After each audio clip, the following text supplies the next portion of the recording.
Hello. He was also one of the nation's first Air Force ROTC candidates to qualify and to complete the grueling 3-week U.S. Army Airborne Infantry Paratrooper training course. Dale is a director and volunteer pilot for Air Lifeline. That's a nonprofit national charitable medical transportation organization who fly needy persons free of charge to receive some sort of emergency medical treatment, something like that. He is also a member of the Writers Guild, of course, a life member of the Air Force Association and U.S. Naval Institute. Dale is a multi-engine and instrument-rated private pilot and can also often be found in the skies all across the U.S. piloting his own plane. He is also the author of, as I mentioned, 11 consecutive New York Times best-selling military action, aviation, adventure novels, which I think all really kind of came from Flight of the Old Dog, I guess, in a way. Dale Brown, welcome to the program. What an honor. Thank you very much. It's an honor for me to be here, Art. Thank you very much. You just really crank them out, and I eat them up. I mean, it's just, and I guess you've got a gigantic readership out there who just sort of, and now you're in a position, you've got to be in a position, Dale, where all you've got to do is turn out a book, and it's like automatically going to be a bestseller. I'm not sure if it's that automatic. I have to sell every book, and I go out there. I love doing book signings. I love doing appearances. I love doing radio, and it's a real privilege being on your show. But I have to sell every book as if it's the first book, and that's always been a real treat for me. All right. Well, we have so much we can talk about. You indeed used to be in B-52s, and I was Air Force, but I was a medic, I was in a hospital. And so I didn't experience what you have, B-52s, F-111s, but with regard to the B-52, it's a legendary aircraft. They fly now, right? Yeah, they sure do. We have about 60 of them in the active inventory. They're all B-52Hs, but the youngest one was it rolled off the assembly line in 1963. Wow. That's the newest one we have. That's the newest one. Yep. But the thing about the B-52, of course, is that for most of their life, up until about 1991, about the middle of 1991, they didn't fly very much. Their job was to pull alert, and that's what I did on them for 4 years. They sat for 10 months out of the year getting ready to fight World War III. So, right. So before they started flying them more regularly, like an Operation Desert Storm, they had very few hours on the airframe. So they were still almost new jets. I see. I can't even imagine what it was like sitting in a B-52, and I guess, now, do you always know when it's a training exercise or not? Well, for the training flights, yes, you definitely knew that those were training flights. But when you sat alert, especially in the B-52, now the FB-111 was a different mission and a different mindset with the FB-111s. They didn't really like to exercise those jets too much. There were only at the time when there were at a time when there was 300 B-52s in the inventory, there were only 40 FB-111s on alert. So they didn't really want to bend those airplanes. But when I pulled alert on the B-52s, when the horn went off, you never knew if that was the real thing or if that was just an exercise. And the perfect example of a defining moment in your life is when I actually copied my first and only actual combat message, pulling alert in the B-52, where when you run out to the airplanes, the klaxon goes off. You run out to the airplanes. We had up there at Mather Air Force Base in Sacramento.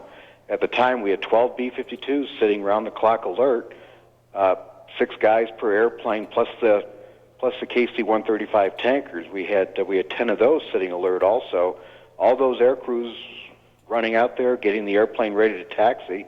When the when the klaxon goes off, your order is to start engines and copy the coded message and prepare for takeoff. That's the automatic response. But when you pull alert, of course, you get the intelligence briefings every day.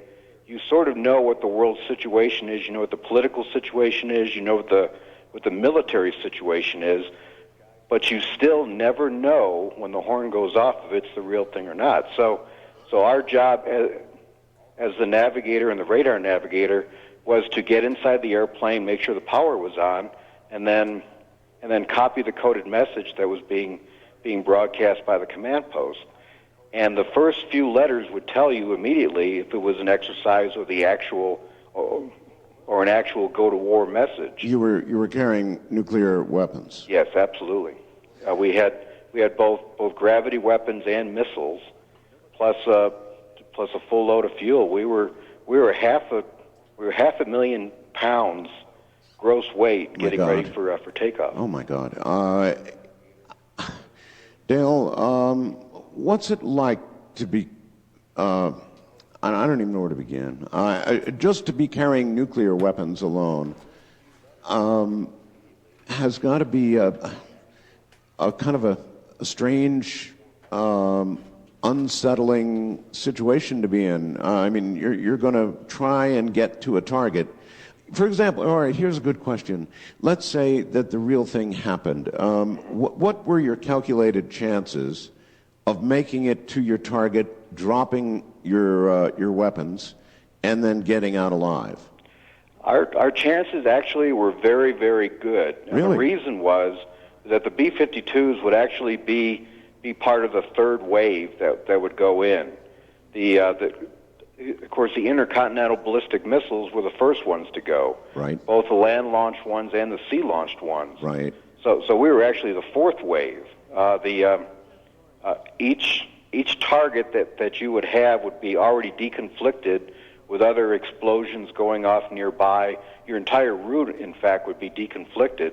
Huh. So the idea was that those initial attacks, first of all, would take care of some of those the land-based defenses. They would take care of things like the enemy airfields. So hopefully the defenses would pretty much be knocked down by the time the B-52s would arrive.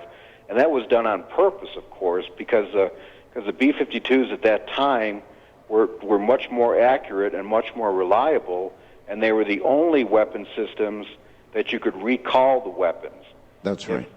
If the Soviets survived the initial laydown from the missiles, and if they wanted to call it off at that point, they could send us a coded message, and we would respond to that, and we would immediately reverse course.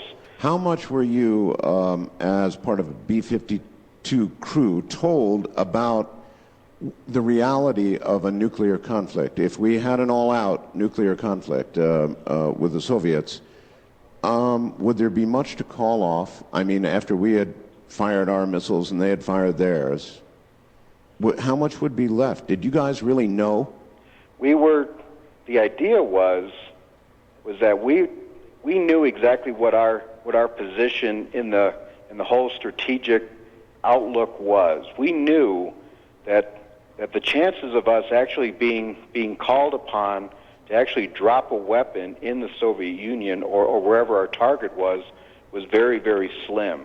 We knew precisely what our job was, and our job was to prove to the Soviet Union, prove to the People's Republic of China, and actually prove to the rest of the world that we were ready to do it, that the United States was committed with those expenditures of aircraft, air crews, weapons, fuel, and all the infrastructure necessary in order to have us sit 24-hour alert 365 days a year and get ready to do it. And it wasn't just us being on alert, but it was us exercising.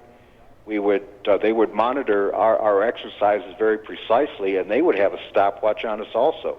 And they would time us, how quick it took us to start engines, how quickly it took us to taxi to the runway and actually get ready to launch. By the time the klaxon went off, until you could get safely into the air would be how long? About 5 minutes.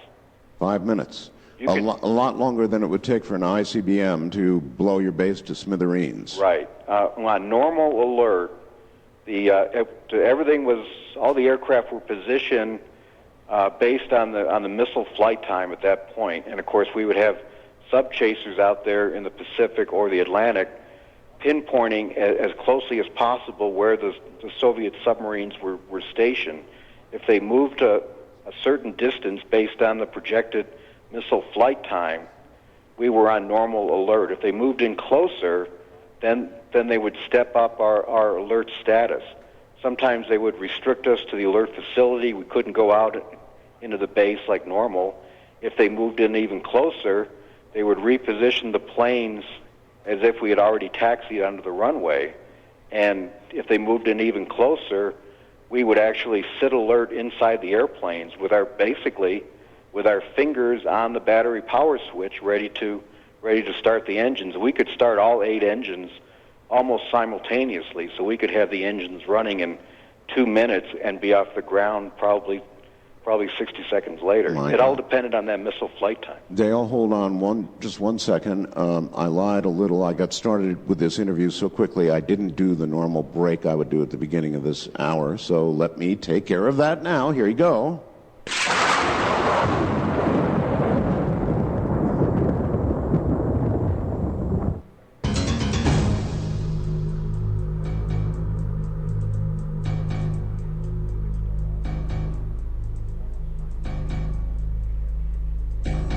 I wonder how many of you have ever seen a B-52. Certainly in the movies or on television, but it doesn't do justice to the sheer size of those aircraft. They're unbelievable. I lived off base at Kadena Air Base on Okinawa when we were flying our B-52s, frankly, into Vietnam and beyond, actually. And they used to roar down the runway every few seconds at times, and things would rattle off the walls in my house. It was just an astounding aircraft. It is an astounding aircraft. Having your fingers on those switches ready to start 8 engines. And Dale, I guess all of you went through psychological profiles, didn't you? Yes, sure did. I mean, I could see, for example, not having too hard a time dispatching a gravity bomb, for example, on top of an ICBM site. But dispatching one on top of a medium to large Russian city, that's a different story, kind of. Well, I think for a young lieutenant and a young captain, as I was when I was flying the B-52 and the FB-111, it really wasn't any different. All the targets were pretty much the same, and you were very concerned about your mission. You're very concerned about your fellow crew members. As a lieutenant in the B-52, as a navigator, my job was to get the airplane where we're supposed to be on time. Right. And that was a flight plan. That was the navigation equipment. That was the radar scope, and that's pretty much my whole world. But it was to get a specific job done, though. I never really thought about the job itself. I knew that my job was to get the aircraft to the initial point where the radar navigator took over from there, and he actually dropped the bombs. I never really thought about the actual targets. I knew exactly what the targets were and where they were positioned in relation to population centers and things like that, but I never really thought about how many thousands or how many even millions of people I would kill after releasing those weapons. I don't know if there are things, even after all these years, that you cannot discuss, but do you recall anything about the bombs you carried, the megatonnage? Did you know? I knew all about them. We pre-flighted them every day. We checked them over very carefully. We got briefings. We had to certify twice a year on what the weapons were, what their effects were, what all the safety features of the weapons were. We knew them upside down and backwards. Now it's not like Hollywood where we knew how to disarm them, how to fix them if they broke and things like that. But we knew all the procedures for how they were handled on the airplane. We had very specific procedures about keeping them out of enemy hands in case we had to crash land or ditch or things like that. So we knew quite a bit about the weapons. We knew about their megatonnage. We knew exactly what they could do and what they couldn't do. Are you able to say how big they were? The main gravity weapons were for the B-52. They were the B-81 bomb, which actually had we called it dial-a-boom. It could Dial-a-boom. It was actually selectable anywhere from, I believe, 150 kilotons up to 1.1 megatons. Oh my God! For the FB-111, the basic weapon was the B-63, which could be carried externally on the aircraft and go supersonic, which was great for the FB-111. So, and the B-6, that weapon I believe was 300 kilotons. 300 kilotons. Which is that's about 20 times larger than the weapon that destroyed Hiroshima. And how many weapons were carried by it? That's a big aircraft.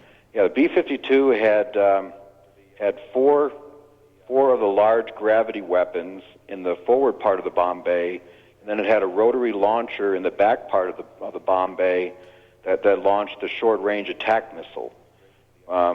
We had 8 of those on the rotary launcher, and those had a range of anywhere from about 30 miles out to about 60 miles, and they were designed to destroy the surface-to-air missiles. As we were going coast in, we would launch those missiles first, and they would destroy the enemy air defenses, the enemy airfields close to the coast, so that would allow us to go in behind them. Well, close counts with horseshoes, hand grenades, and atomic weapons, right? Right, absolutely. The missiles were fairly accurate. They were after flying for that distance, they had an accuracy of probably a quarter of a mile or so. They were supersonic missiles. You couldn't really shoot them down. They had a selectable a flight path. Some of them would go completely ballistic for the really long-range ones. Some of them could go a terrain following and stay very low. Almost impossible to shoot them down. The gravity weapons depended on the skill of the crew and the capabilities of the airplane, how much avionics and equipment you still had after making the 8+ hour flight across the ocean. Yes. If you were at that time, of course, we didn't use GPS and things like that. We relied on radar for gross navigation. We relied on celestial navigation. We had some inertial navigation stuff, but if you had everything working properly and you had a really good crew, dropping a weapon from low altitude, say 300, 400 feet above the ground, Yikes. you could probably get the weapon easily within 100 or 200 feet of the target.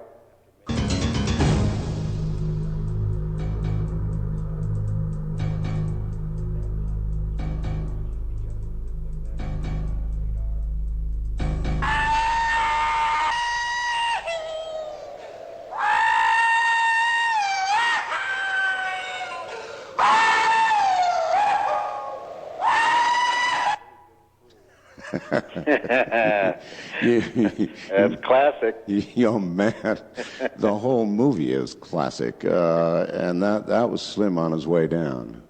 Of those two movies, Dr. Strangelove and Failsafe, which one, Dale, do you think might have been closer to reality?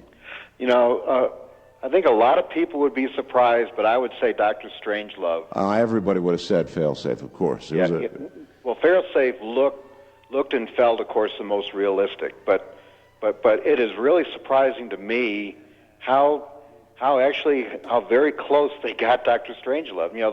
The whole thing with General Ripper kind of losing it and all that. That's not anywhere near reality.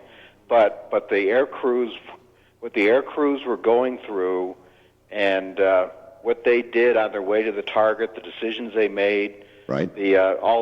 All those procedures were amazingly accurate, and that's a really good look at what the air crews go through when they have to make a decision about whether or not they have a valid execution, whether or not they're going to go for which target. If they don't have the capability of making it to one target, are they going to go for the other targets? Exactly what they do. Was there a point of no return, even with B-52s? In other words, was there a final, I don't care what you hear, you finished the mission? Yes, absolutely. If you received, just like the movie, if you received a valid execution message, it was confirmed by the crew, and everybody agrees that it's a valid message, that was your order to go. And if you heard nothing else, or if you heard voices on the radio saying, don't do it, don't drop those weapons, I'm ordering you not to do it, right, you could continue on your mission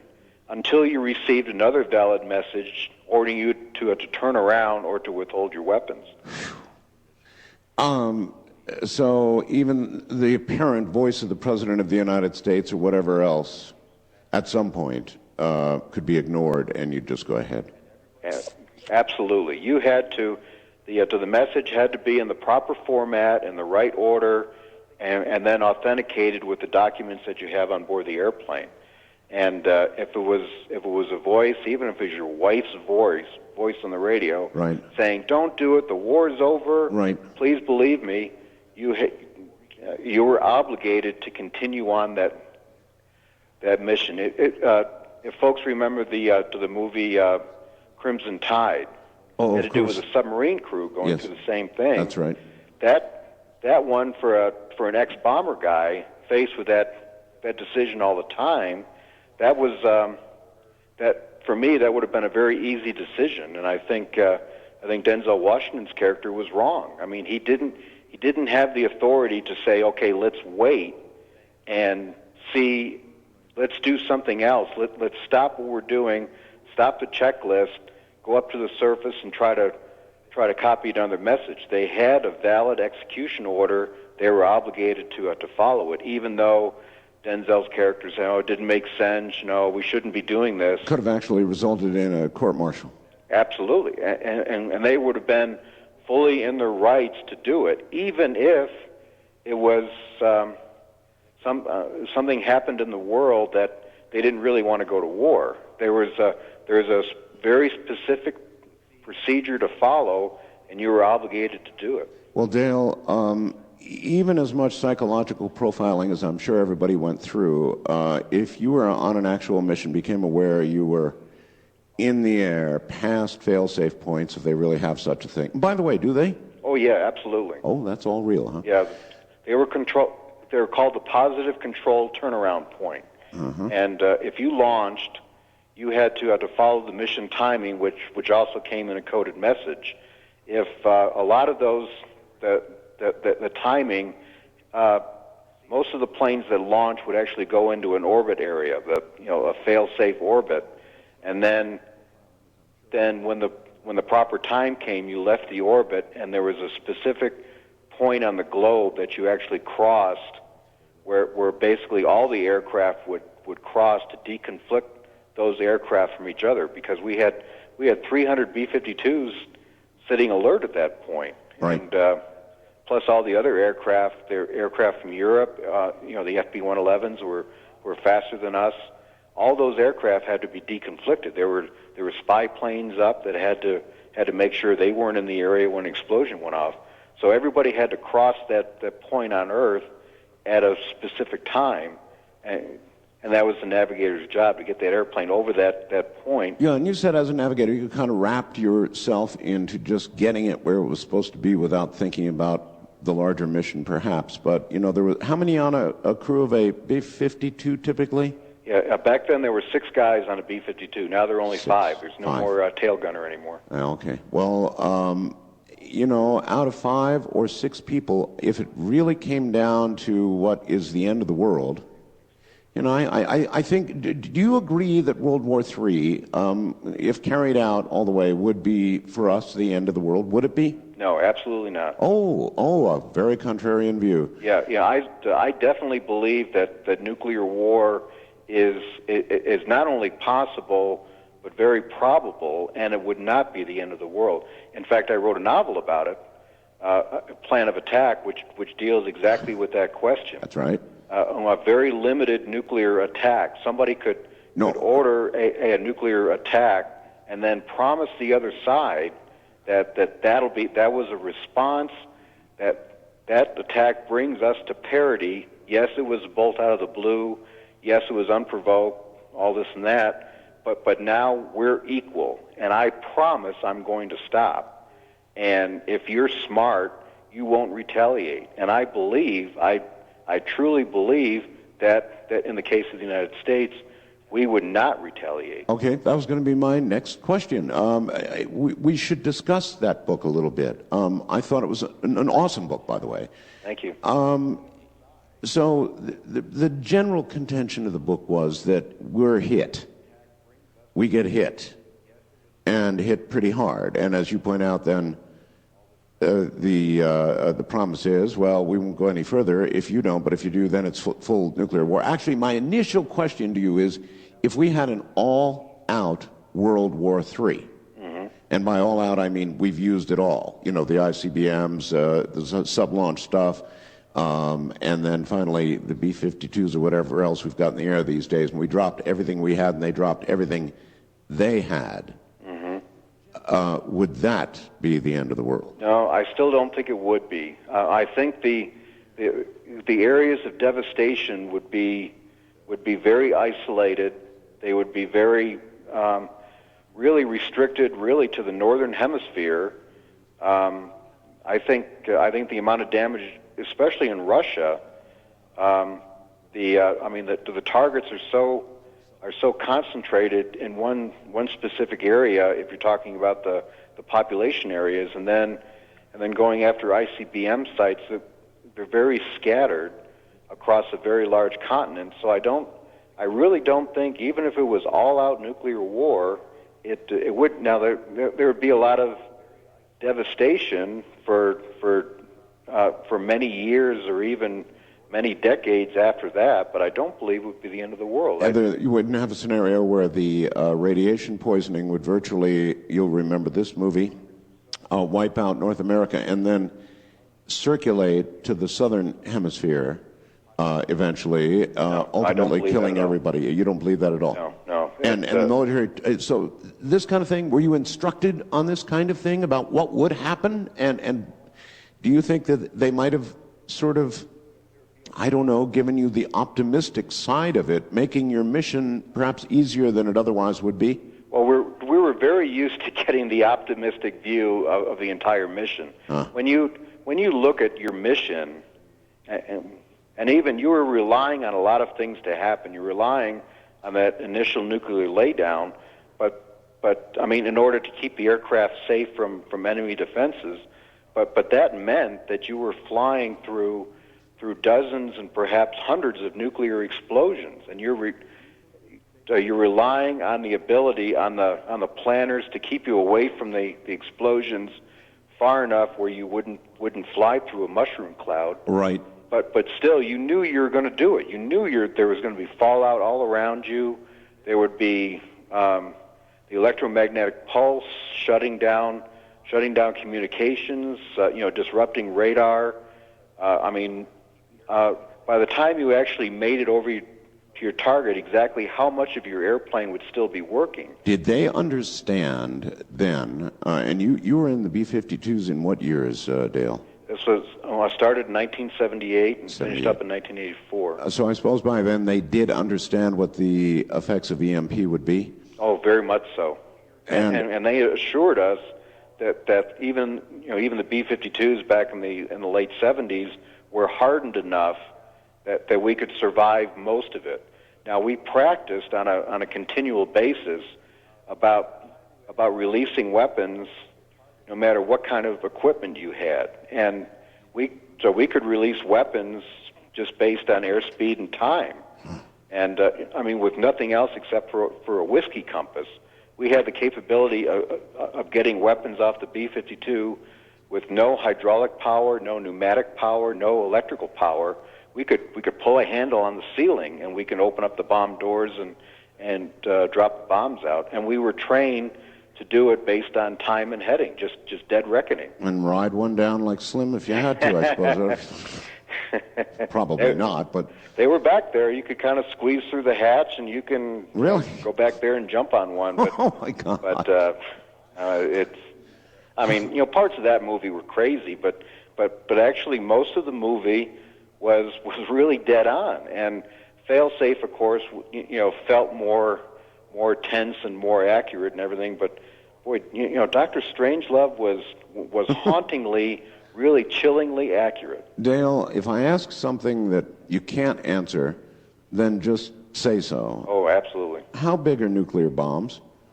Nowadays, they're anywhere from 1 kiloton or even a half a kiloton. I understand where. Well, not so much in megatonnage. I meant actual physical size. size. Oh, physical size. For example, the gravity bombs that you guys carried on B-52s. How big were those? They were. Let's see. I would say they're about 15 feet long, about 2 feet in diameter. This was the big ones. To the B-81s. We're about 18 inches to 2 feet in diameter, 15, 16 feet long, probably weighed about 2,500 pounds. On a rotary launcher, you could carry 8 of them. Wow. On the B-52s, we carried 4 of them in a clip-in rack in the forward part of the bomb bay. They would most of the weapon was actually parachute. They would, when you dropped them out of the B-52, they had a humongous parachute. They would drop out, and these things would land with the parachute behind them, and they would land fairly softly, and then they would sit on the ground for anywhere from 60 seconds to probably a minute and a half, and basically just tick, and that would allow the aircraft time to get away before going off. Oh, that's right. You don't want to be above the bomb you just dropped. Yeah. If they landed just without the parachute, they would probably just break apart. They were designed to land softly. Some of the short-range attack missile, which isn't in service anymore, but that had a contact fuse on it, where once it hit the ground or once it descended through a certain altitude, it would go off in the air. Then it had a backup fuse where once it hit something, it would actually go off. Dale, how far away from the bomb that you just dropped does a B-52 have to get to be safe? We would get about 10 miles or so away, and we were if you were tail on to the explosion, we were assured, and again that's one of those leaps of faith where they told us we could survive the blast effects and all the effects of the nuclear weapon. Of course, we're still low, on a very low altitude, so you rely on the ground cover. These were ground explosions, so hopefully a lot of the terrain would sort of soak up the blast and things like that. But again, it was a leap of faith. You hoped you were far enough away. Of course, once you got rid of the weapon, the throttles went to maximum. You were at military power. Or even, went supersonic in the case of the FB-111. You wanted to get as far away from that as possible, and you didn't want to turn perpendicular to the blast. You didn't want to have the sides of the airplane exposed to the blast. You wanted your tail to be exposed to it. The concern, the EMP, or the actual still buffeting from the explosion? The actual force of the explosion itself, the blast of heat. You wanted as little of the cross-section of the airplane exposed to that blast. So you didn't want to turn sideways to it. You didn't want to face it. So the crew had their eye protection on. The pilots would close off the lead curtains in the airplane. If they had to leave them open for navigation purposes, they had these really cool electronic goggles that would instantaneously darken if there was a flash of light outside. So called PLZT goggles, and I can't remember what that stood for, but they were very cool Darth Vader-looking glasses that they wore in their helmets. And if they were required to have the curtains open, now that wouldn't protect you against the heat, but it would protect you against the light. So the rest of the crew either just put down their regular goggles, or else we also had lead eye patches that we would wear. And you know, this is another one of those things that you live with as a strategic bomber crew member. I mean, you put these eye patches on. When you copied the message and it said actual, as I did once, you had to get all the gear out of the box, just like Dr. Strangelove.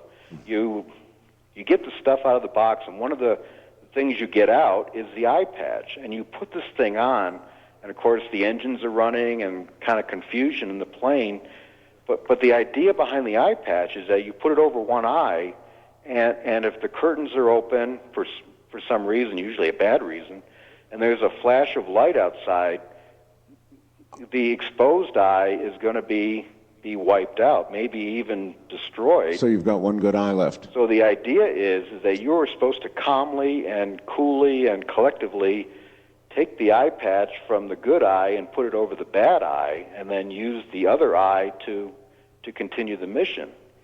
And theoretically, you know, we brief this stuff and we practice it in a simulator, but the first time you have to put that eye patch on after copying an actual message, yes, that was the defining moment in my life, sitting there in a B-52 with that eye patch on and realizing that you are about to very possibly fight World War III. Do you remember how you felt?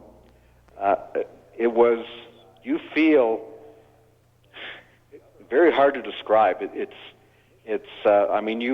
You realize that your life is on the line now, and you have a mission to do, and you don't know what else is going on in the world that prompted that actual message, but you know that bad things are happening out there, and now it's time to go to work.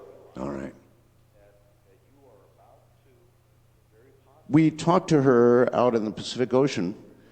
I think she was about, 200 miles from Hilo, Hawaii, something along those lines.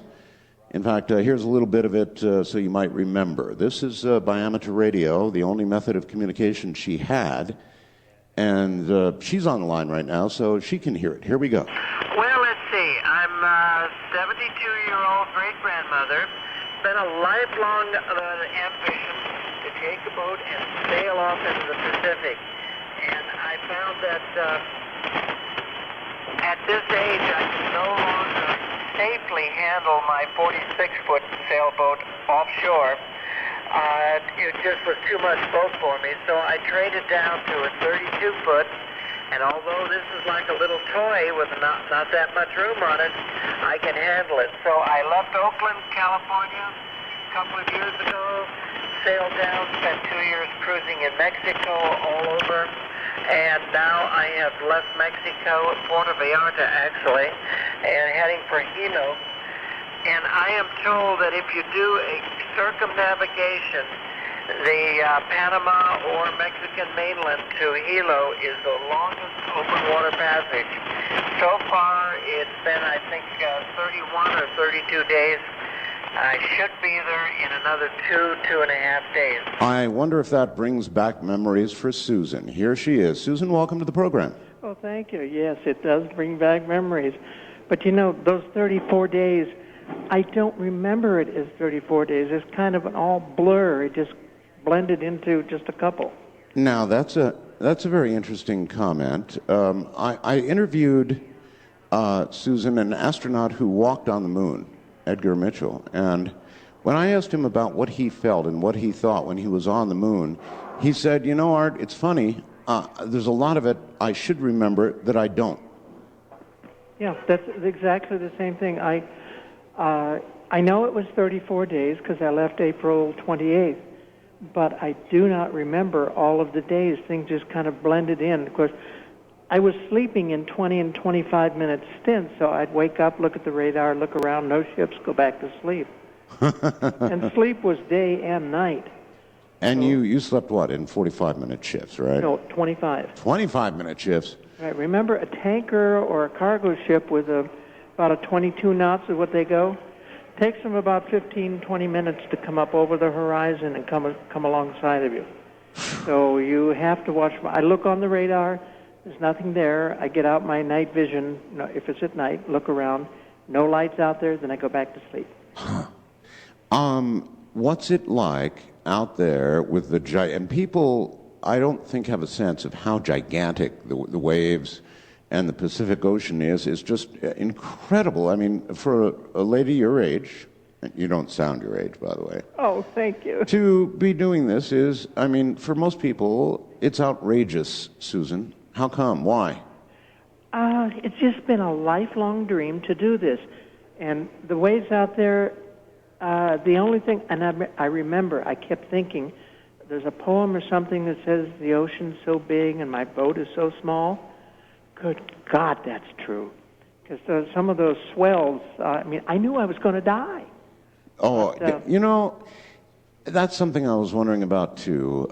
Before you'd embark on a mission like this, to take a small sailboat from Mexico to Hawaii, and then further on, we'll talk about that here in a bit, you'd almost have to, I think, make peace with your maker and say, you know, something I'm going to do, and, you know, if the odds stack up against me and I don't make it, then hey. Did you Well, do something like that? That's exactly right, because I've done more in my life than most people ever think of doing. And I'm living my dream, and I figure if I go now, well, I go. I'm not going to do anything to hasten it, but I'm going to go. And then each day I would thank the Lord for, hey, you got me through safely. Another Last 24. yeah. Can I please have another 24 hours? It varied in conditions, I'm sure, from absolutely beautiful with nice lazy afternoons It did. in the sun to probably the worst was what? The worst was about 25 or 30-foot seas, 30-knot winds, surfing down, breaking, pitch black out there. You can't see where you're going or what's coming, and you just hold on, and you hope for the best. But out there in the middle, a number of times I thought, it is such a shame that so few people get to see what the mid-ocean is like in the trade winds. It is so gorgeous during the daytime when the winds and the swells are nice. And scary at night, huh? Oh, gosh, yes. And then I remembered I had night vision on board.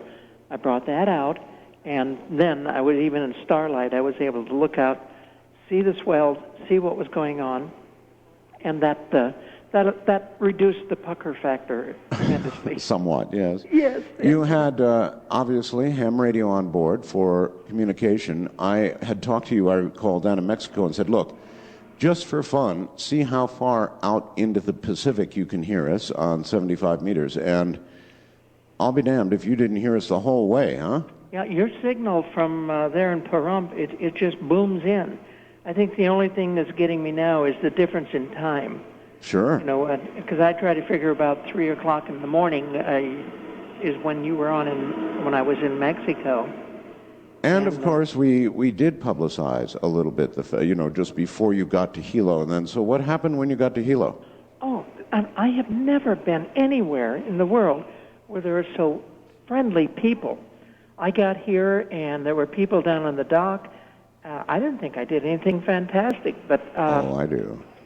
the radio here, the radio station wanted an interview. The local newspapers, they had a photo and picture and about half a page on the front page about me. Oh, my goodness. I've had people every day. I've been here over a week now. Every day, there's somebody coming down wanting to take me somewhere and show me some more of the island. In fact, while I was here waiting on the phone, Yes. a lady came down and she wants to take me up to see the volcanoes tomorrow. No kidding. It's amazing. Susan, fantastic. hold on one moment. I want to do a quick break so I can get it out of the way and then get more of this story. Susan, just having traversed the wild, wild Pacific Ocean between Mexico and Hawaii.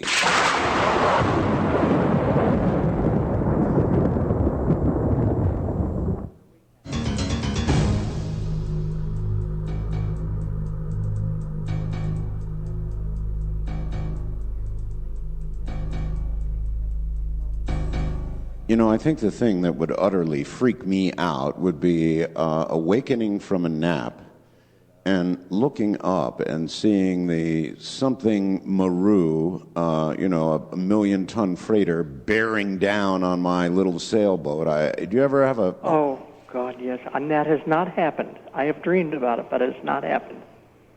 I can imagine the Crusher Maru, and just to look up and see this steel bearing down on you. How much of a danger is that when you're sailing? If you're in the shipping lanes, yes. From on the 3,000-mile trip across, I must have run across maybe 6 or 7 large ships, but the closest one only came about 3 miles away.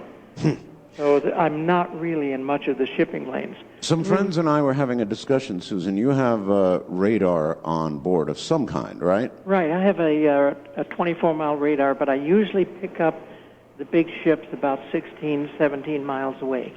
Uh-huh. So a big ship you might see at 16, 70 miles in time. How much time is that between you and that ship coming together if that were to happen? Well, they're doing 22 knots, so you're maybe, half hour, 45 minutes, something like that, till they come up to you. You had ham radio, you had some radar. I'm told that you've got to put some kind of cross-section up on your mast, some sort of like aluminum or metal so that people can... Yes, you do. You try and put up a cross-section. It forms a corner reflector. Uh-huh. Which I know you're familiar with. Sure. But I have 3 of those radar reflectors up there, and I would call them on the radio and say, "Do you see me?" "No." "Do you see my lights?" "No." Yes. "Just a moment, I'll turn on a strobe light." I turn on the strobe light on the top of my mast. They say, there you are. Yes, we do have a small target. A small so target. Even though it is illegal, when I see a vessel, I call them on the radio and say, "I'm turning on my strobe light." Why is that non-legal? Well, that means distress or whatever. Oh, I see. If you're telling them you're doing it. Yeah, I tell them I'm doing it, and I leave it on until they come abeam of me, and then I turn it off. All right. I remember when you were maybe a little better than halfway there, Susan.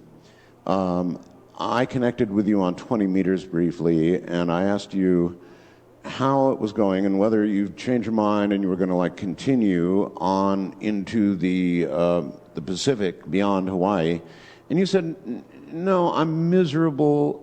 This is not what I thought it was going to be." It was kind of a depressed time for you. You remember that? Yes, and Bob, K5SAV, a man I talk to daily on the radio on 20 meters.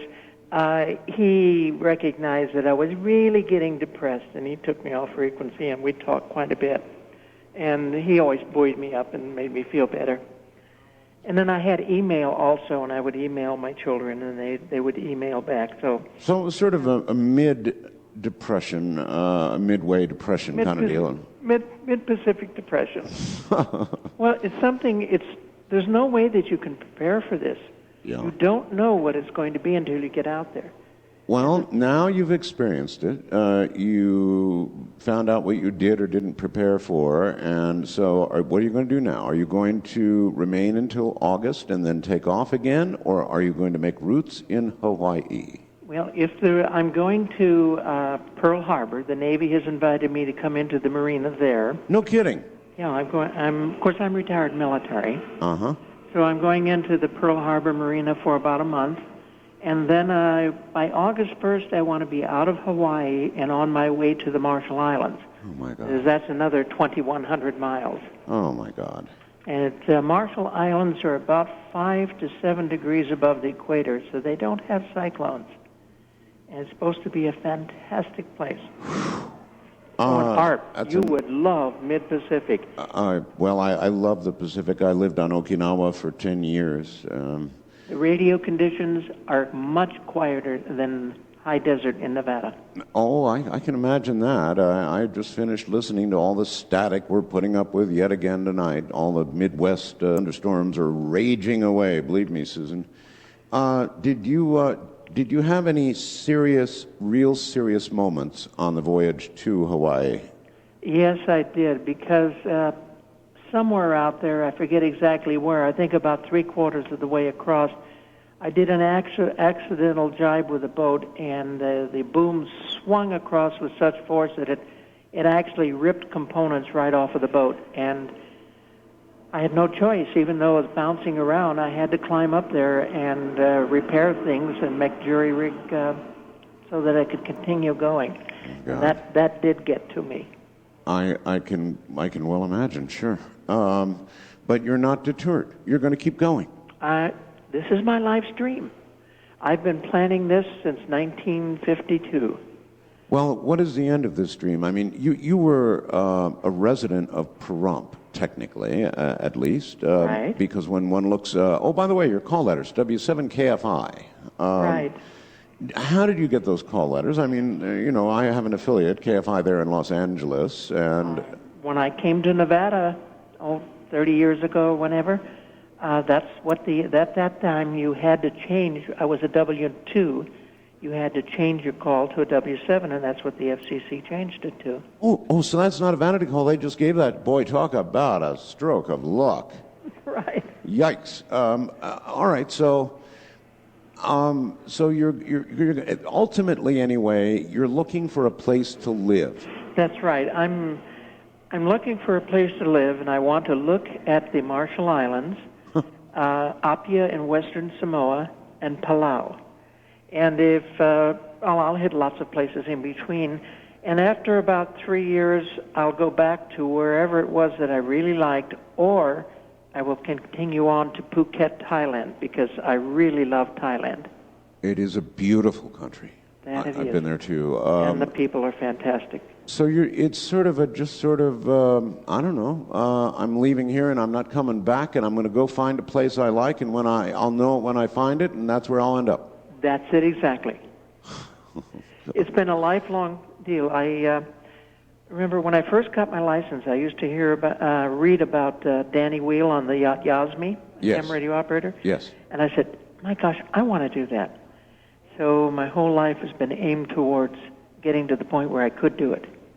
And now here I am. You sure have done it. Is there anything at all, being the curious ham operator I am, that you're going to change? I mean, was your antenna appropriate? Was your radio the one you wanted? Would you change anything?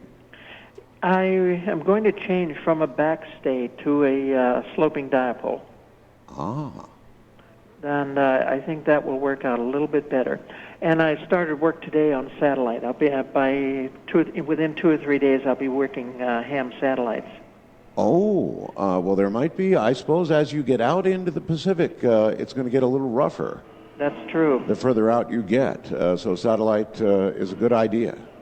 Yeah, and then there are a lot of hams that want contacts from particular locations in the Pacific in the grid squares, and sure, I'll be happy to do that.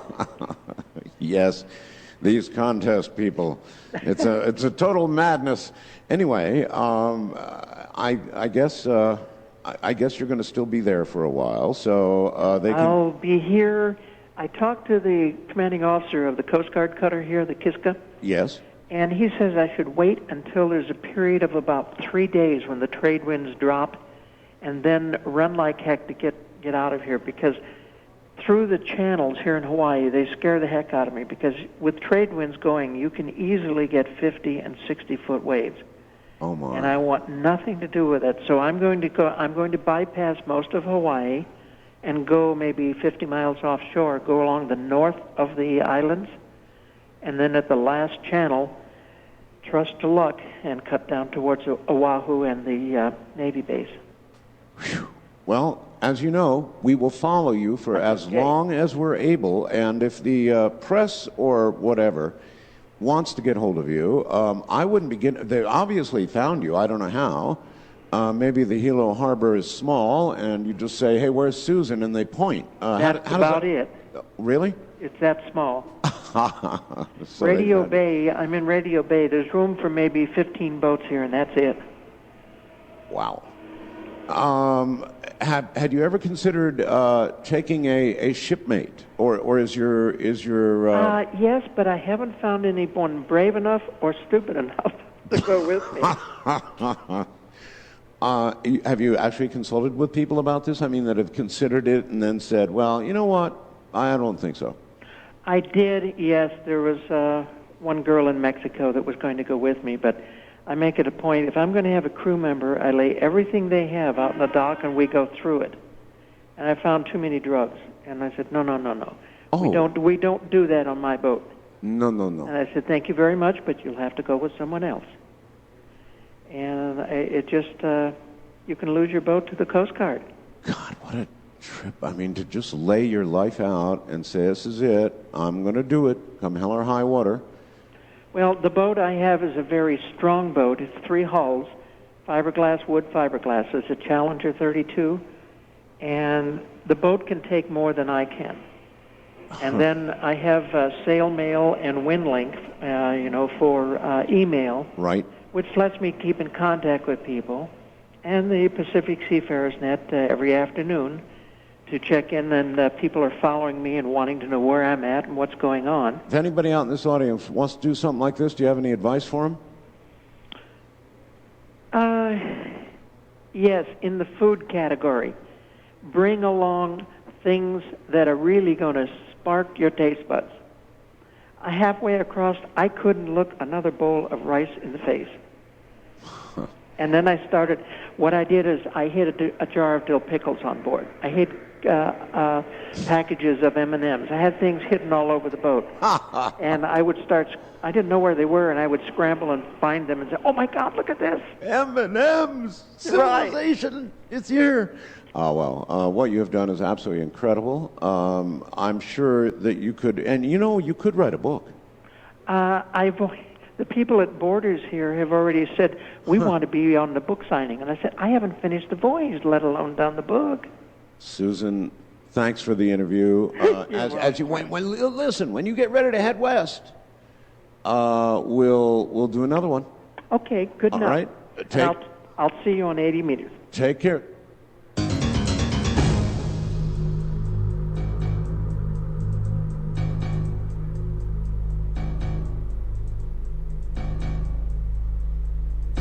Very briefly around the world, the Aruba story continues to be a virtual mystery.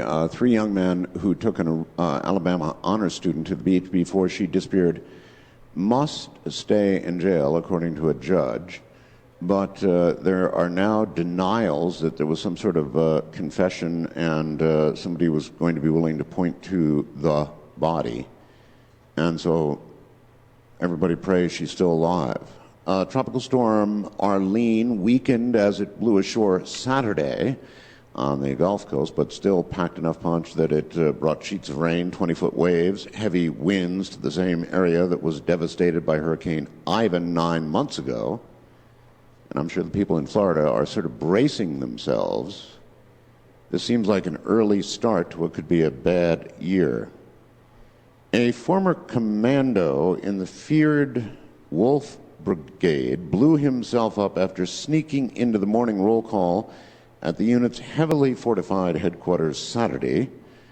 One series of weekend insurgent attacks that killed at least 35, including youngsters waiting to buy sandwiches and ice cream. So it just goes on and on and on. An Army sergeant convicted of shooting 2 fellow soldiers to death last year at his farmhouse is going to serve life in prison, no chance of parole. The world's richest countries agreed Saturday to a historic deal to write off more than $40 billion in debt owed by the very poorest nations in the world. So that's interesting. We just write off $40 billion in debt. So who pays for that? You ever wonder about that kind of stuff? I mean, okay, we write it off. We say, all right, so you don't owe us the $40 billion. That's a lot of money. You don't owe us the $40 billion anymore. So then who has to come up with that $40 billion? Oh, well, to forgive is good. The water in the Great Salt Lake has begun rising again after years of drought, changing the landscape, starting to submerge one of Utah's best-known artifacts, an enormous earth sculpture called the Spiral Jetty. The 6 years of drought had allowed the curious to flock to the lakeside to see the 1,500-foot-long salt-encrusted spiral that Robert Smithson built in 1970 using backhoes to pile up rock and earth. And that's kind of the state of the world, such as it is. And I'll hold the other, or the rest of the news, as Paul would say, for tomorrow evening in order to get a few of you in. First-time caller line, you're on the air. Hi. Hi, Art. This is Tammy calling from San Antonio. Hey, Tammy. Long-time listener, first-time caller, and I'm happy to be able to talk to you tonight. Listen, I wanted to talk to you a little bit about cats because I'm in my mid-40s, and I've been allergic to cats my whole life. But about 2 years ago, a kitten showed up at my door and wouldn't go away, and one of my friends told me that I kind of had to feed it or take it to the pound. And and I'm talking about allergies that would have me in the hospital if I went to somebody's house and stayed too long. If they had a cat. Yeah. Right. And over a period of time, I let him in, and he didn't make me sick. He sleeps on top of me. And I went to the vet to get all the shots, and they told me that all these years I've been probably treated for the dander, but that a lot of people are allergic to cat urine. And this guy would never get used to a litter box, so he goes outside. He goes to the door like the dog and asks to go out. And I thought people ought to know that, who've always wanted a cat, that, it could be the urine. Well, maybe. Or maybe you never were allergic to cats, or maybe you simply grew out of it. I mean, it does happen. My wife has asthma, and all her early life, her mom told her that she was allergic to cats.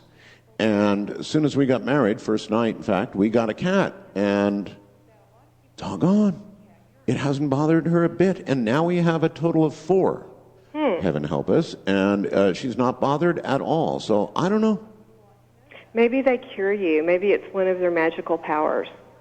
They do seem mystical, don't they? They absolutely do. I'm a cat convert. The Egyptians certainly thought so. Absolutely, I can see why. And well, me too. Thank you very much for the call. Thank you. And take care. That is interesting. But that occurred with my wife as well. Cats are mystical creatures. There's no doubt about it. If you have cats, you know what I mean. If not, then you're probably going, ha, ha, ha, yeah, right, mystical, sure. Well, they are. Their little personalities are extremely distinct and full of mystery. Wildcard line, you're on the air. Good morning. Oh, thanks so much. Hey, this is Jim from Cupertino, a medical marijuana activist and grower. Yes. And I just want to just say real quick, everybody that may be watching this race decision in the Supreme Court, forget marijuana. Look at federalism. I'm with Clarence Thomas on this. Did you look at Clarence Thomas's, how he sided with the marijuana patients? Yes. I mean, people need to understand how important this is. For example, yourself, doesn't this sort of tell the FCC that they can just do whatever they want regardless of state laws? Or I'm still trying to think of what other areas get affected by this. They basically said if Congress could make a law strong enough that it's enforceable, without the Supreme Court really reviewing it. Yes. I'm sure that you were sort of crushed, were you not, by we haven't talked since California. Well, the super quick summary is that most of the patients are following what our Attorney General said. He said that the laws aren't changing, the Supreme Court doesn't affect the state law. But it really does. I won't go into my long explanation here, but, for example, when I go into a planning department to try to open a dispensary, I used to be able to tell them that it's not totally against federal law because of this pending case. Now we can't use that argument. Right. If I were to try to create a 501c3 nonprofit, which I was on track to, that's no longer a possibility related to distribution of marijuana to poor people. So, in the marijuana world, people aren't taking it seriously, but I'll finish up by saying the law may not change, but the ability of any officer to enforce federal law is there. All right. I appreciate your call and your continued fight. I don't think that with the present administration you're going to see anything particularly favorable occur. It may take a further change in some of the federal judges that have been appointed. It may take a new administration. It may take a new attitude. But eventually, and I think within our lifetimes, the U.S. government is going to reverse or change its position about marijuana. East of the Rockies, you're on the air. Hi. Hello, Art. Thank you for taking my call. Very welcome. This is Brooke. I'm calling from Newport, Rhode Island. And what was your name? I'm sorry, your name again? You're on a distorted cell phone. Oh, I'm sorry. The name was Brooke, and I'm calling from Newport, Rhode Island, Very home of good. the America's Cup Okay. Oh, yes. and the Newport War College and Naval Base, which incidentally is not closing. I had a comment and a question, and the comment was Susan's a really remarkable woman Yes. and person, and she would certainly be welcome in Newport, and I hope she can manage to visit us. And the question is regarding remarkable people. At one point in December, you had a psychic named Suleiman from Vancouver, British Columbia, and Ed Daines was on the program, and Ed Daines was extremely impressed with Suleiman, and so have I. And I was wondering, since you were talking about having psychics on your program that impressed you, if there was any way you can have Suleiman as a guest. I don't remember him. I don't He was remember on- him being on with Ed Dames. No. Well, he called in, and Ed Daines was on the show. Oh, and- he was a caller. Yeah, Oh, and Ed okay, Daines that's was different. on the show, and Ed Daines was very impressed with him, and I certainly was also. I don't know. I suppose if he wants to contact me, I'd be willing to look at it. That's different. I'm sorry. I thought you were referring to a scheduled guest, and I didn't recall anybody by that name. Incidentally, Thursday, I received the video up on the website. My God, this is an incredible video of lights in Phoenix. This is not just a light in Phoenix. I don't know whether you've been to the coasttocoastam.com website yet, but oh my God. July 5th, or rather June 5th, July 5th isn't here yet, in Phoenix, Arizona, this incredible sight, fully captured on video, of an object then surrounded by smaller objects in a complete circle. It's just an astounding video. I mean, absolutely astounding. And I sent it, I think it was on Thursday. I knew it couldn't wait for the weekend.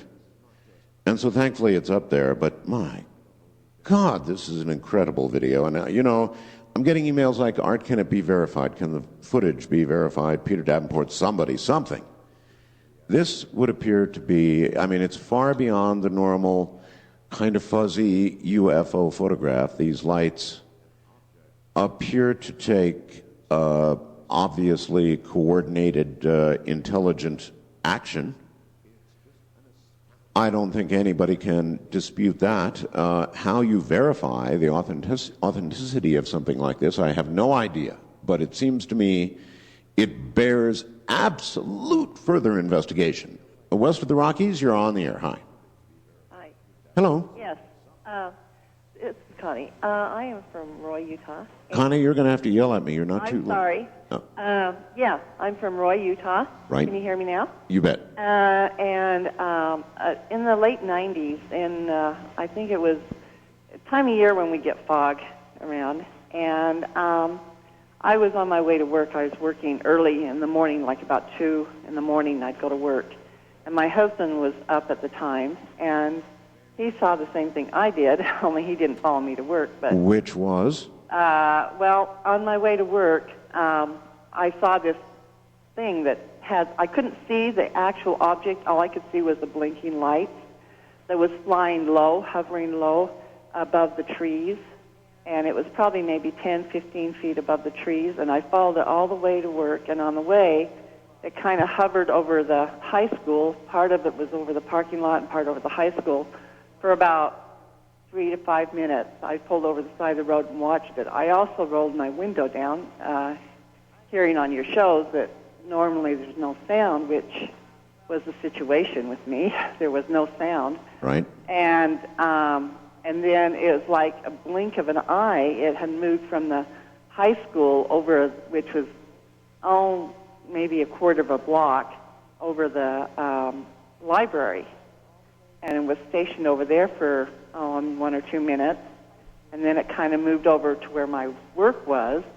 And it wasn't over that very long. And then it moved over to where our airport is in Ogden, just north of Roy. Okay, so after all of this, what is it you believe you saw? A UFO. Us or them? Huh? Us or them? Them. Because the lights, when they would blink, it appeared that it would blink off and on, and one direction, and then it appeared that it was going back the other way. So it was low enough that I could see these lights, but I couldn't see the object because of the fog.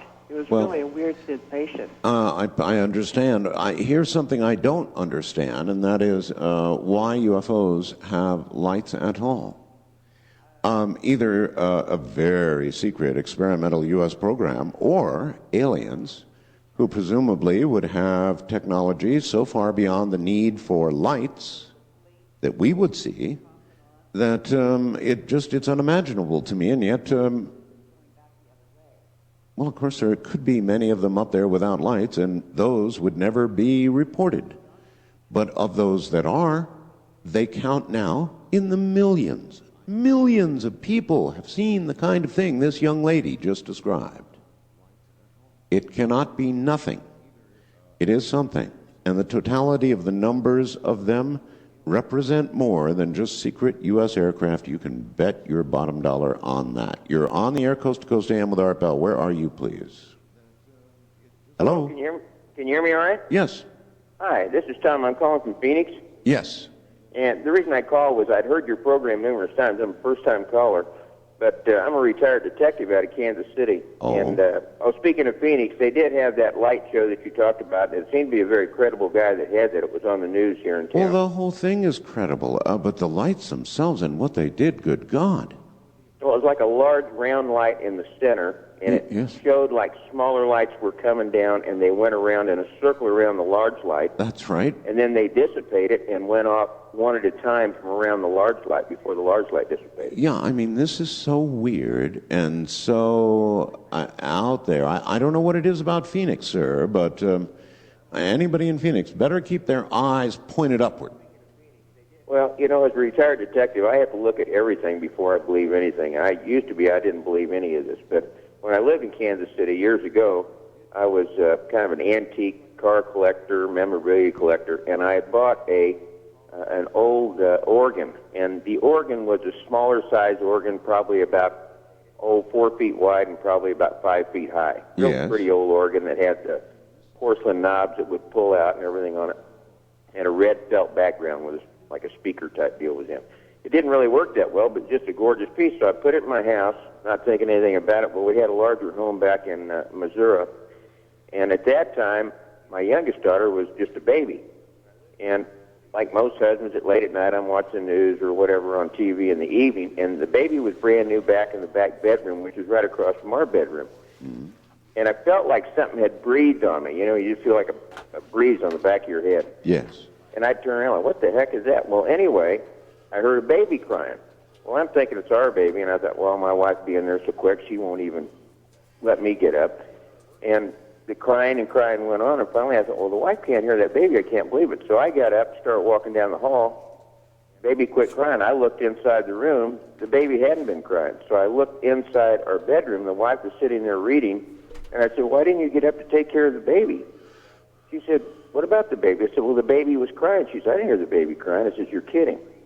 So we started talking about different things that we felt in the house and little things going on, and she talked about one time she was in the kitchen and she was peeling some potatoes, and she felt like somebody was breathing on her. I said, that's the same thing I got in the living room. And then I'd sit in the living room. We had like a second floor, a little balcony to look down at you, and I would feel like somebody was standing there at that balcony looking at me. Bottom line, you think your house is haunted? Well, I didn't think it was a house. We thought it was maybe that old organ. So the old organ, we saw there was an antique sale in Oklahoma, so we're going to get rid of that organ. We think that organ, maybe we brought something into the house. Yes, well, when you advertised it, did you specify that it was haunted? Well, nobody would buy it or anything, so what I did, I had an old bus. In fact, it used to be Dolly Parton's old bus. Really? And I had the hitch put on the back. Back in that part of the country, there's a muffler shop on every corner, kind of a mom-and-pop guy, and a friend of mine put a hitch on the back of that bus. We're going to drive it to Oklahoma. And he put a hitch on there that was like the Empire State Building. Wait a minute. You're going to drive. Hold it. You're going to drive the organ? We're going to put the organ in a trailer and haul it down to this auction in Oklahoma. Uh-huh. So I went by and I had this hitch put on the back of the bus, which was done in C channel, just heavy-duty C channel steel. About 30 seconds, sir. Okay, so anyway, we put that organ in the trailer, started in that trailer, started taking down Oklahoma. The trailer hitch bends on the bus before it even leaves town. No way in the world it could have bent, but it bent.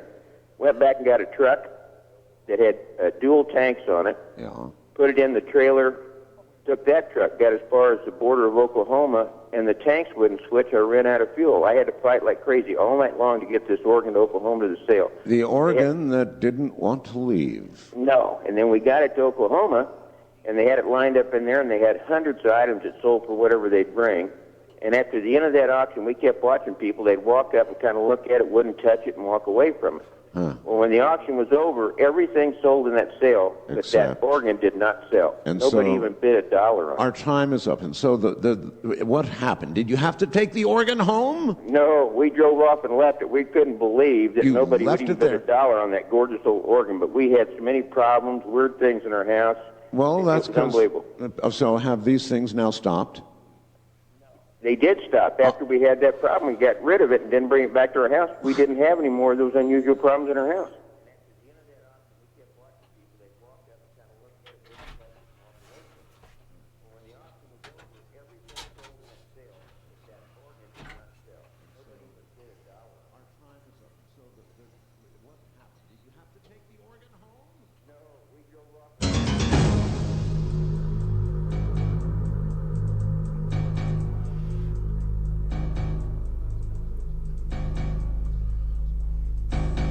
Dale, for the most part, writes about men, sort of rebellious men, heroes, bad guys in aircraft. But, you know, it may not be this war, it may not be the next war, but at some point we're going to fight a war mostly with robots, aren't we, Dale? Absolutely. I think that's going to be the next wave of technology, along with space weapons and with more information technology, more intelligence technology. I believe the area on the battlefield, over the battlefield, will be done by unmanned aircraft. Do we have unmanned drones or robots, if you will, that we can now launch from platforms like a B-52 or whatever, and then have them dispatched, do a job, a bombing or strafing or whatever, and then return to the craft that launched it? No, we don't have any that can return back to the aircraft. We have many different kinds of unmanned, basically cruise missiles that can be launched from an aircraft and that can go out and find their own targets, but they can't really return back to the aircraft. A lot of these cruise missiles have multiple bomb bays where they can attack several different targets, and then the last target, they'll actually suicide themselves into the last target. You've written quite a bit about that sort of thing, and that sort of thing being developed and added to, for example, B-52s. Absolutely. So you really stuck with the B-52 in your writings for a long time, didn't you? Sure did. The B-52 is one of the most remarkable weapon systems out there because it does have the capability of carrying so many weapons and so much fuel that it really is a global weapons platform. It can go anywhere on the planet within 24 hours. Given enough aerial refueling tanker support, it can go around the world in 24 hours. It can hit any target on the planet within 12 hours of launching. Do you think, Dale, that they should have built the B-52 that you imagined in your book with all these advanced systems? In other words, is it such a unique platform that they actually should have done that? Well, I think some of the other aircraft that they built after the B-52 had more of a place in the world that was developing in the 70s and 80s. The B-52 really wasn't survivable, still isn't survivable as a primary weapons platform. It did okay during the Cold War, but especially when I flew them, we really relied on that initial nuclear laydown to have any chance whatsoever. We did have a few missions where the B-52 was designed to go into the target alone, just like I described in Flight of the Old Dog. But for the most part, the B-52 was not really survivable in that mode. The aircraft like the B-1 bomber, because of its speed and low-level flight capability, and then the B-2 bomber with its stealth capability, those were the aircraft made for the threats developing in the 80s and 90s, not the B-52. Are we going to end up with a situation where we have a bunch of hot dogs sitting in chairs with joysticks in front of monitors fighting a war thousands of miles away? We have it right now. That's been flying since Afghanistan. We actually started it first in Bosnia, but easily since 2002, we've been doing exactly that. We've had the Predator B, and now pretty soon the Predator C will actually have that capability. They'll launch from Saudi Arabia or they'll launch from Bahrain, but the aircraft will actually be flown by guys sitting over at Beale Air Force Base with two guys sitting side by side, linked by satellite to this little aircraft, and it's going to have two Hellfire missiles on board, and they're going to be responding to intelligence information that a bad guy is traveling this area, or that terrorists have set up a training camp, and they're going to fly one of these little aircraft from Marysville, California, all the way by satellite, and control this thing, either flown by the Air Force or by the CAA, and they'll be able to launch Hellfire missiles using sensors on board the aircraft. Just amazing technology. Do you see anything morally difficult with that kind of remote killing?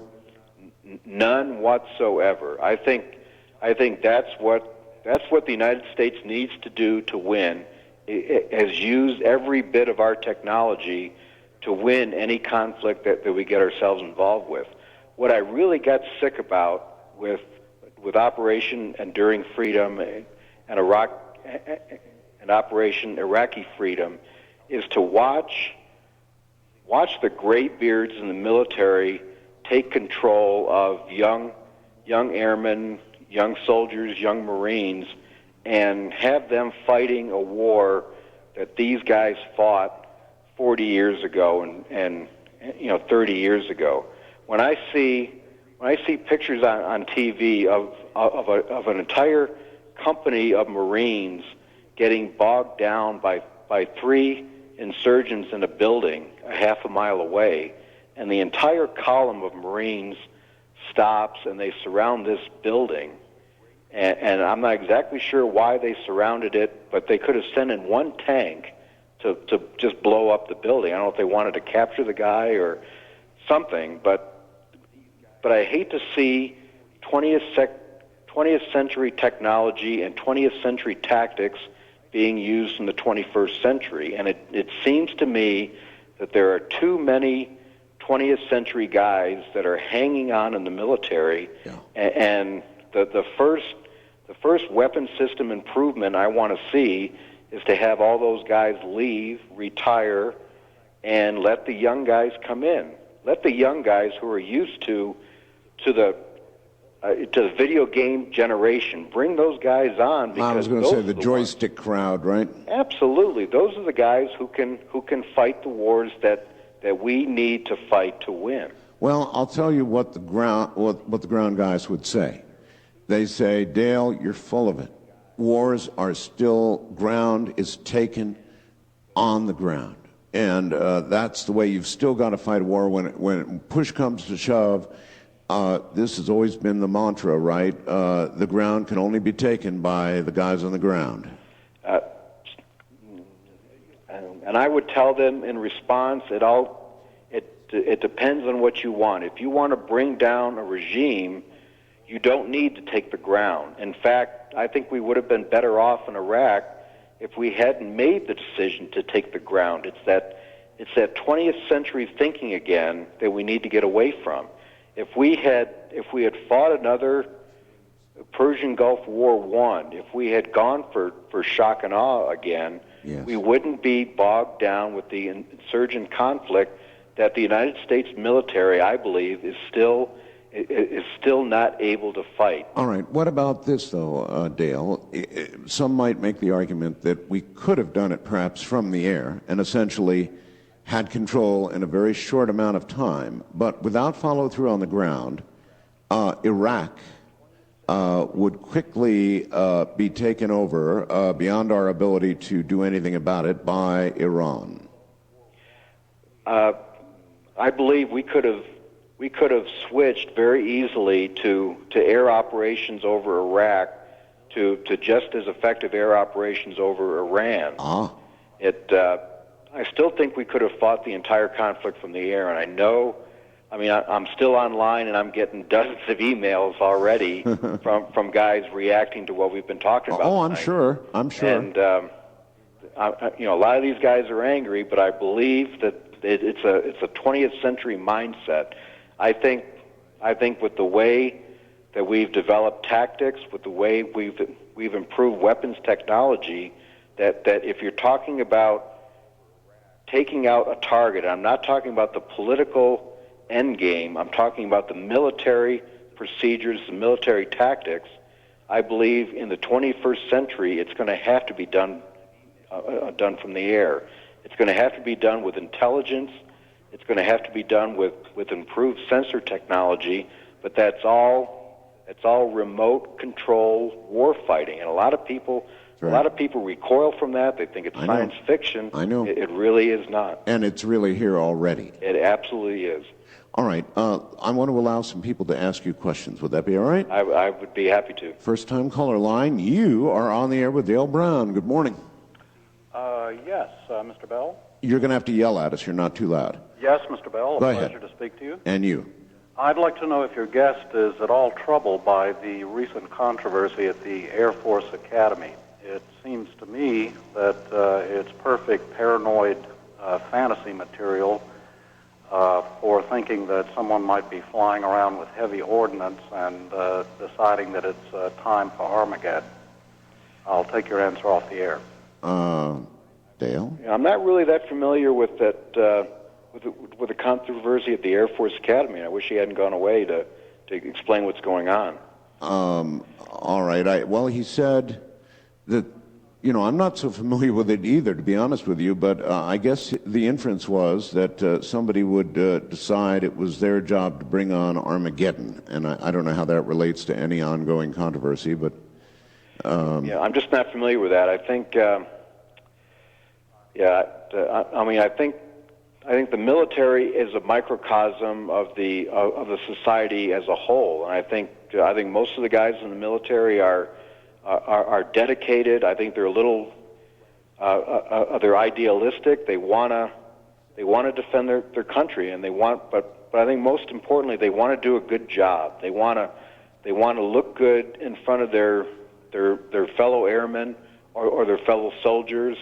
They want to show off what they can do. They want to show off what they know, and they want to do a good job, and they want to come home alive. And I think that's true with everybody in the military. You have some people who love to fight, who love the idea of going into battle, but I think most soldiers hate the idea of actually going into war. They want to live, they want their buddies to live, they want their families to live, but they don't want war. And I never really knew anybody in the military who wanted to go to war. I didn't either. Wildcard line, you're on the air with Dale Brown. Good morning. Yes, good morning. And hello, Dale. I have a two-pronged question. Number one, what's your opinion of the former MAD doctrine, which had been incorporated in our policies? And number two, what is your opinion of our possible vulnerability of U.S. satellites, which are so important to our subs and our guidance systems? No, that's a great question, caller. Let's take the second one first. Our satellites. All this talk now from our military, Dale, that we have an incredible investment in military intelligence satellites and domestic satellites. All of our satellites require weapons in space. I think what the caller and I think what you were referring to mostly is the GPS constellation, Global Positioning System. That's part of it. Which we really do rely on. I mean, not just for the military, but civilian and civil uses. Yeah. I think that is a very great vulnerability, and I think plans. I think the basic constellation is fairly secure. 26 satellites up there, 24 that are in use all the time, and then a couple spares up there.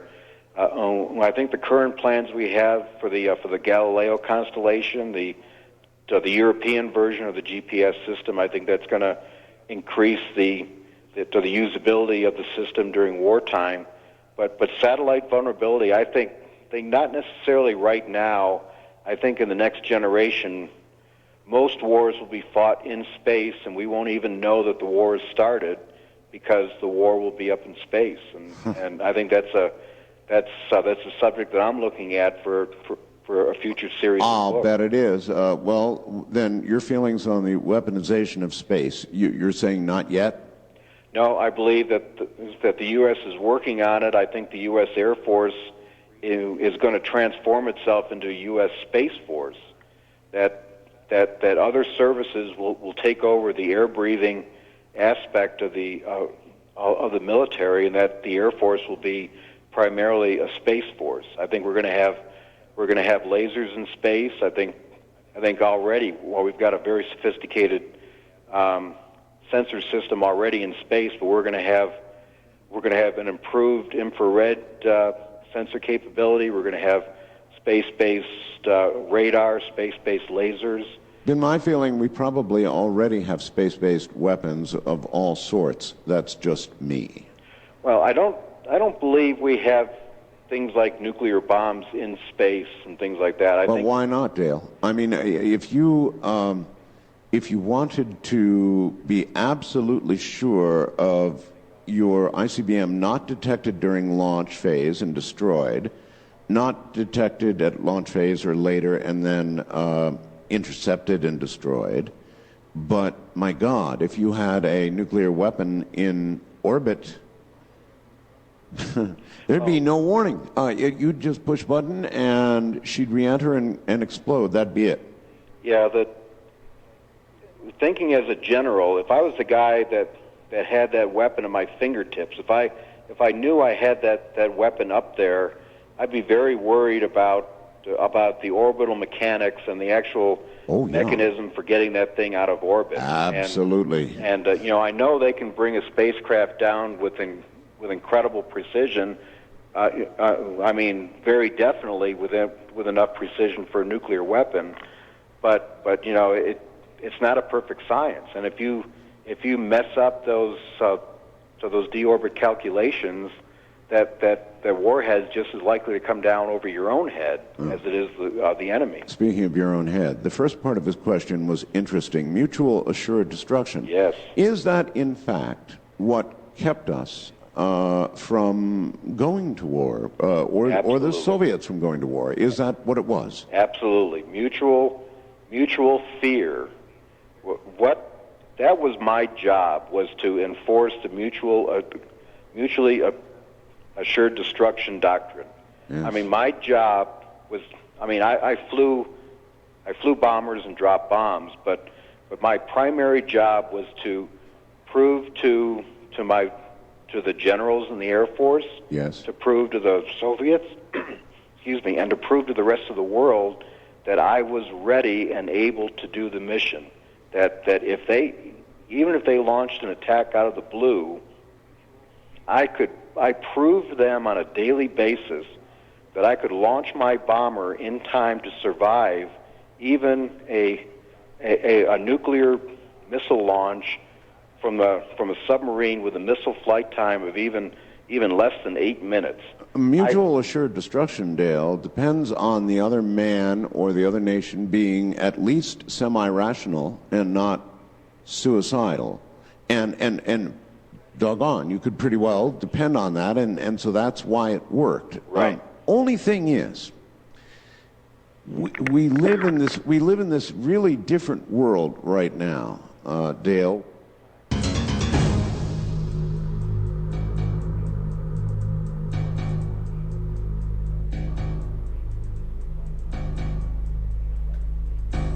So being absolutely blunt about it, Dale, you think a lot of people have been killed uselessly when air power could have prevented those deaths? Absolutely. I'm not sure if we would have lost any fewer people, but I know that if you can think of a way to avoid fighting a war that we're not prepared for, if special operations fighters have their use, but I believe that special ops is another term for guerrilla warfare, and we're not equipped. The military that we have today is in a transition phase between the Cold War military and what we need right now to fight terrorist threats. We're in a gray zone right now that we can't really do either type of warfare very well right now. What do we need now? We need to take advantage of the technological superiority we have, and we need to get rid of the old weapon systems, get rid of the old tactics, get rid of the old ways of thinking. We need to skip a generation of weapons, and we need to start working on the weapons that we're going to need in the year 2010, 2015, and beyond. Are we doing that? No, we're not. I'm a big fan of new weapon systems coming out, but when they're weapon systems like the FA-22, the Raptor, the Joint Strike Fighter, aircraft like that were designed in the 80s, that won't even be built probably for the next 2 to 5 years, that's old technology, that's old thinking. We need to move ahead from that. We need to keep on developing unmanned aircraft. We need to keep on developing smart weapons, even if we put them on old platforms like older ships or the B-52 bomber. We need to keep on stepping ahead. We can't be stepping backwards. And I think a lot of the weapon systems that we're bringing on board right now are old technology. In active war, you do have these supermen, these exoskeletons, these men dressed in these incredible suits that let them virtually fly and jump and have incredible strength and vision beyond, Supermen, really. Yes, absolutely. That's what you've envisioned as a fighting, or part of a fighting force, I guess. Absolutely. And could we be on our way to actually doing that? Yes, I believe we are. We've been developing things like exoskeletons for many years. The ability to wear some device that enhances human strength and human performance. We've been working on that for decades. We're now right on the threshold of actually deploying that technology right now. Really? Now, whether or not that's actually going to replace anything, or if that's going to be sort of a nifty addition to what we already have, what I wanted to do at Active War is an anti-terrorist. It's a special operations story going after a group of global terrorists. Mm-hmm. But I didn't want to do the usual story. After 9/11, a lot of these anti-terrorist books popped up, and they're all pretty much the same. So they deal with the real life units that are out there, real special ops guys adapted to chasing down terrorists. And I didn't want to do the usual story. So I wanted to take the next leap forward. I wanted to look forward 2 to 5 years and see what we're going to be using in the year 2010. And I don't believe it's going to be the special operations guys that we see right now. It's going to be exoskeletons. It's going to be unmanned aircraft.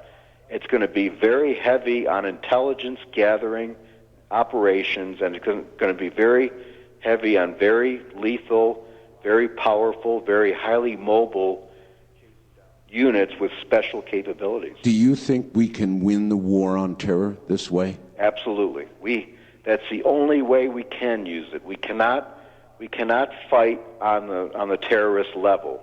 We can't pretend we're terrorists. We can't pretend that we're guerrilla soldiers. We can't send these little special ops groups out there acting like terrorists and try to hunt these guys down, because the network is so large. It's not centralized. There's no nation. There's no uniform. There's no flag. There's no order of battle we can study beforehand. Everything is different now, and we have to create technology to adapt to the new reality. Is it going to take another 9/11 before we heavily move that way? I believe, unfortunately, that's the way. When you combine society with politics, I believe that's what happens. That I think when politics enter into it, when the money enters into it, when you talk about making the kind of investments that you need to do to fight this new kind of warfare, there's going to be a backlash, and it's a political backlash. People angling for power, for authority, for their voice to be heard, and I think all those things combine, and people start to tune it out. And people want to restore order. They want it back the way it was before. And I think, unfortunately, there's a few people in government and a few people in the military who aren't afraid to shake things up on a continual basis. But for most of us, I believe it takes a 9/11 to jar us awake again. All right. West of the Rockies, you're on the air with Dale Brown. Good morning. Yes, hi. It's too bad we're not technologically advanced enough to wish we could switch to something that wouldn't cause our own lack of health and life with radiation that gets deposited on one side of the planet, and then the planet turns, and within 12 hours, something that occurred on the opposite side of the planet's airspace is now in our airspace. As far as the radiation goes, and I'm not sure if that's really true. Is it, Dale? If the caller's talking about nuclear warfare, the effects of a fallout and radiation, things like that, yes, you're referring to? Yes. It's it doesn't happen like that. It depends on the size of the weapon. It depends on the size of the attack. If you're talking about a massive nuclear exchange like was envisioned in the 60s and 70s, that sort of circle of death that Carl Sagan I wrote about for so many years, I think that's a possibility, but that would suppose that all the weapons that existed back in the 1970s were detonated at the same time, and I believe that could cause some sort of a global cataclysm. But if you're talking about reality, you're talking about a very low-scale nuclear attack in a very small geographic area with very low-yield warheads, I don't believe anything like that would occur. I think there would be a lot of death and devastation, but as far as far-reaching implications for the entire globe, I just don't believe that would happen. Got it. You're on the air with Dale Brown. Good morning. Well, wait a minute. Now you're on the air. Hello? Hello? Yes, sir. Hi. Yeah, Mr. Brown, the question is about the B-1 bomber. Yes. Was it obsolete before it was built? It had a lot of developmental problems, like most weapon systems did. I still believe it's the most capable aircraft in the inventory right now. I truly do, and I think we have 30 of those things in what they call flyable storage. They're basically mothballs. It would take 6 months to a year to get them out, and I think that's a crime. One of the controversies about it was that it actually was visible on radar. Was that so? It was all aircraft are visible on radar, even the B-2 stealth bomber, but it's a matter of exactly when you see it, when you can be able to track it and engage it on radar, and the reality is that compared to a B-52, the B-1 could get 100 times closer to its target than the B-52 could, and the B-2 could get closer to its target by another factor of 100. So all those aircraft are visible on radar, but it all depends on how close you are to the target before you're able to be tracked and engaged is the question. Okay, Will in Tyler, Texas, writes to me on the computer, Art, with respect to the Air Force Academy controversy, second in command and several other officers, football coach, several senior candidates accused of active Christian proselytizing while on duty contrary to law and regulation. Now, that's why the caller asked the question about Armageddon. In other words, whether somebody could get through the system who might feel that it was their hand and their job to initiate the beginning of the end.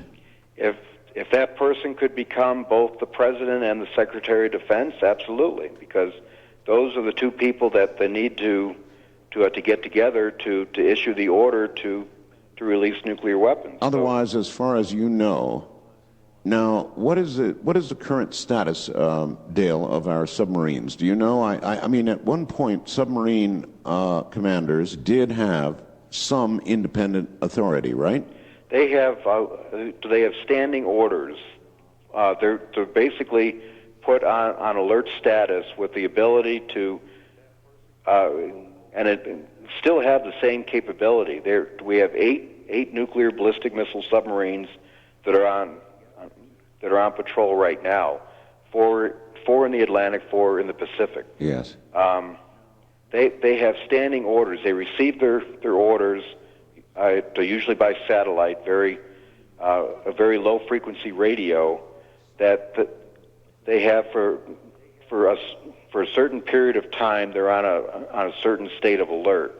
That those orders can be changed at any time, but depending on the world situation, they're given a set of orders that they put their weapons in a certain posture. So if the threat level was brought up to a certain level, they could put the weapons at a certain posture where they could launch quicker.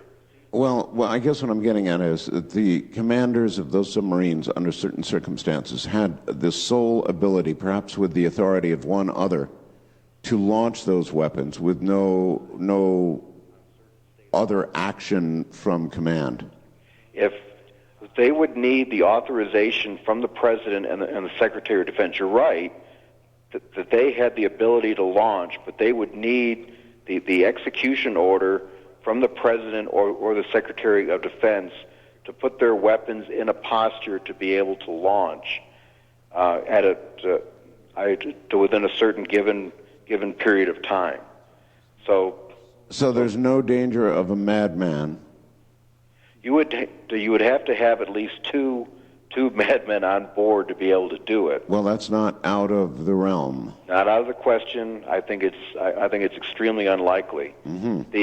And also at the current state of readiness right now, supposedly, and this is what I've heard from several sources, is that the missiles that are in the tubes right now, ready to launch, do not have actual target coordinates set in them. They're basically open ocean or ice packs, targets loaded in them right now, and that's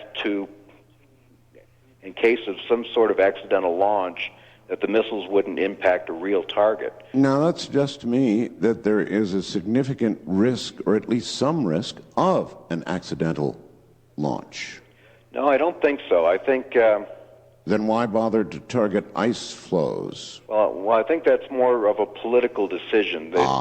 So the question is whether or not you want to take the missiles out of the ocean completely, or just do something else to keep them still on alert, but not a threat to anybody. And I think the answer was, on both sides, was to leave the missiles in the ocean, leave the missiles in the silos, but don't have them targeted at a real target. So we need, about 20 minutes, Dale? I think even less than that to retarget them. All right. Wildcard Line, you're on the air with Dale Brown. Hello. Yeah, Dale and Art, good to talk to y'all. I got a question there. I noticed y'all was talking about that you could reprogram a heavier yield missile down to a lower yield missile. When those weapons go off, if you've got them cranked down to the low end, doesn't that create a more dirtier bomb? No, just a lower yield, just a smaller explosion. I guess he was imagining that the uranium that wasn't used, if you dialed down the boom, as you put it, would then be perhaps dispersed in the explosion in some other manner, and it would be a dirtier bomb. I get his idea. Yeah, no, I don't think it would work like that. I think the remaining material would just be vaporized. Dirty bombs dirty bombs are just basically regular explosions with a little bit of nuclear material mixed in there, where the nuclear material is dispersed by the explosion. A neutron bomb is a regular thermonuclear bomb with the outer shell removed. So it just lets the neutrons escape instead of causing a second chain reaction explosion. So no, that I think if you had a full yield, just a smaller yield, but a full nuclear yield, it would probably take care of the rest of the material that wasn't used in the explosion. Remember Strangelove and the Doomsday Device? Yes. Ever heard any talk about anything like that? I think I never heard of a weapon so big that it would. I don't remember all the details about the Doomsday Device, but I'm not sure if it was one bomb or a series of bombs circling the Earth or something like that that would create a huge cataclysm. But no, I don't believe there's anything like that. I think the fear was that during the 60s and 70s we had so many nuclear weapons, so many warheads out there that some trigger, something happening in the world, a dead Soviet premier or some sort of accident between submarines or some false alarm would cause a massive retaliation on both sides. And I think that although it was possible, I think that the mechanisms in place, the orders that you had to give in order to actually initiate an attack like that were just so complicated. They had enough checks and balances built into it that it wasn't like President Reagan rolling over in bed and hitting a button and the world would end. So there were enough procedures, at least on my level, especially on my level, where we had so many things we had to do, so many milestones we had to pass before we could actually get a weapon off, that it was just inconceivable that there could be some misfortune or some misunderstanding it's worked so far, Dale. Listen, Sure we're at the end of the program. It's amazing. It absolutely flew by. It really does. Your writing now is going to space, isn't it? It's right now. I'm sticking with the anti-terrorist stories. I'm working on the sequel to Act of War, but I think the next series of books, the next series of McClanahan books, will deal with space, because that's where I think the future of the Air Force is. All right. My friend, thank you so much. It's been an honor. It's been my privilege, Art. Thank you very much. Have a good night, Dale. That's Dale Brown, one of my favorite authors. So there you have it.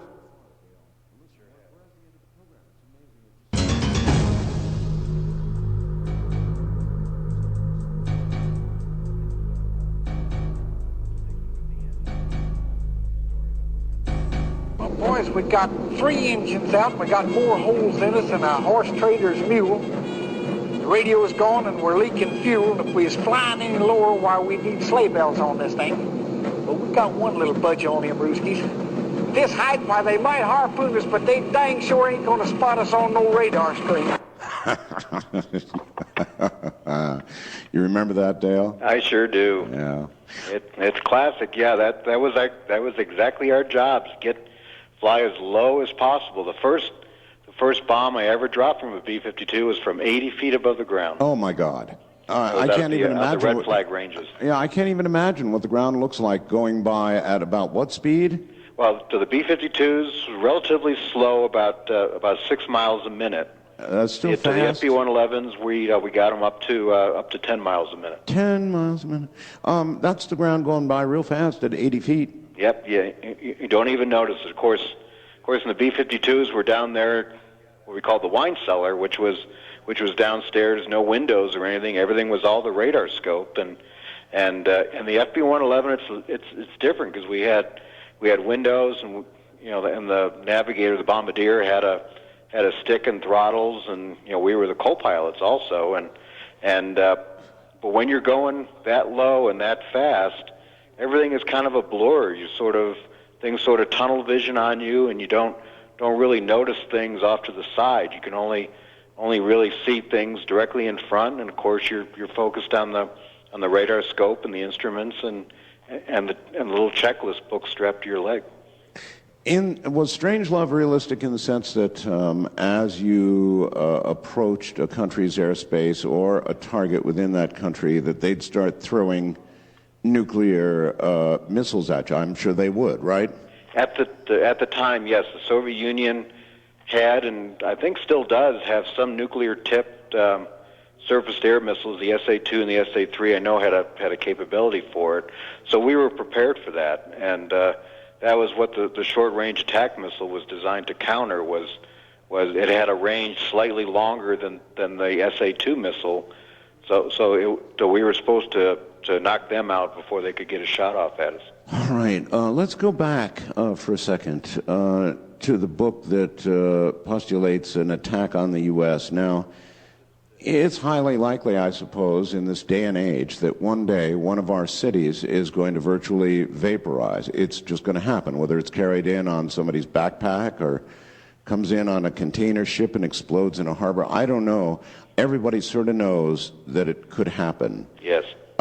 Is it your position that even if we understood who attacked us, that we would respond in the manner you've suggested and end it, that we would not, that the any U.S. president almost, I don't care, either party, wouldn't be forced to retaliate in kind? No, absolutely not. I believe, Really? Yeah, I believe American presidents, American politicians would not react to an attack. I think our mindset, even back then, even back in the late 70s and early 80s, really was to ride it out. We believed, as Americans, that we could ride it out, that no matter what they threw at us, the preservation of the government, the way military bases were set up, how fast the B-52s could get off the ground, yes. Whatever they did to us, we could survive that first strike, and we still had enough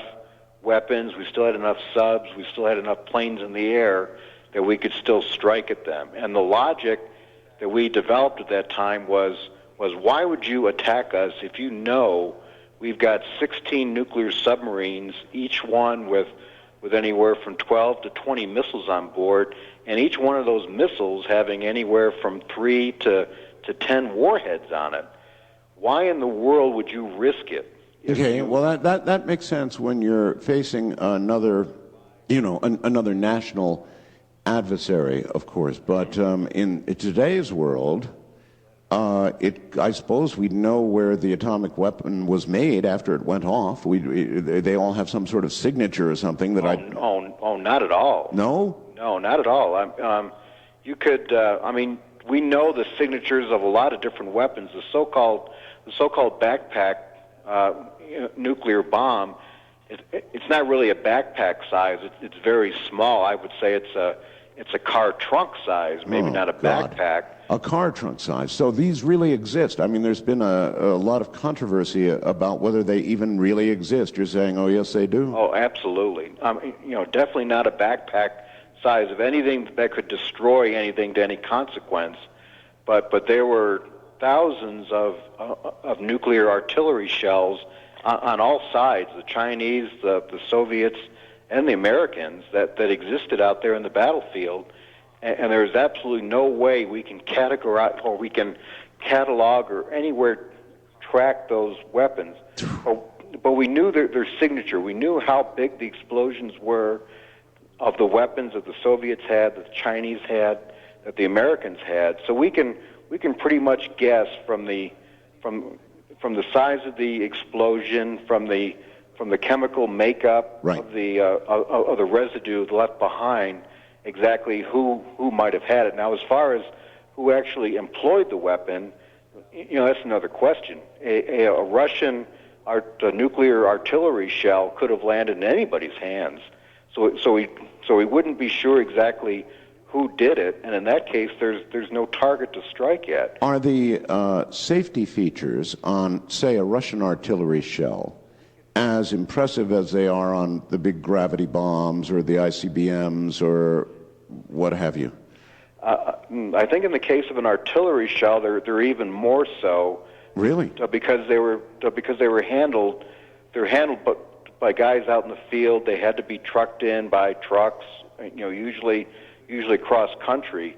If they're on if they're the size of an ICBM warhead, they had much different handling. But the guys out in the field, they had to. So they had to handle them by hand, and they had to truck them by truck, and so I think the safety devices had to be more sophisticated for the artillery shells, and you definitely didn't want one of these things arming themselves before they flew a decent distance away. So I think the safety devices had to be more sophisticated for the artillery shells than they did for like an ICBM or something. So then you think if we're attacked by a terrorist and we lose an American city, even if we can identify the source of the bomb, we would not retaliate in kind? Right, absolutely, because we wouldn't have anybody to retaliate against. Now in the case of a different kind of attack, say North Korea launches a missile against Alaska or against Okinawa, that's a different topic, and I think we've got just about every possible target against a country like North Korea mapped out where we could retaliate, and the objective would not be just to punish North Korea, but to deny them to the capability of striking out against any other targets, against Japan, against South Korea itself, against the South Korean capital, against military bases in that entire region. But the Koreans, of course, would understand that, and so wouldn't they be likely to use what assets they had all at once simultaneously? Absolutely. They would attack on many different fronts.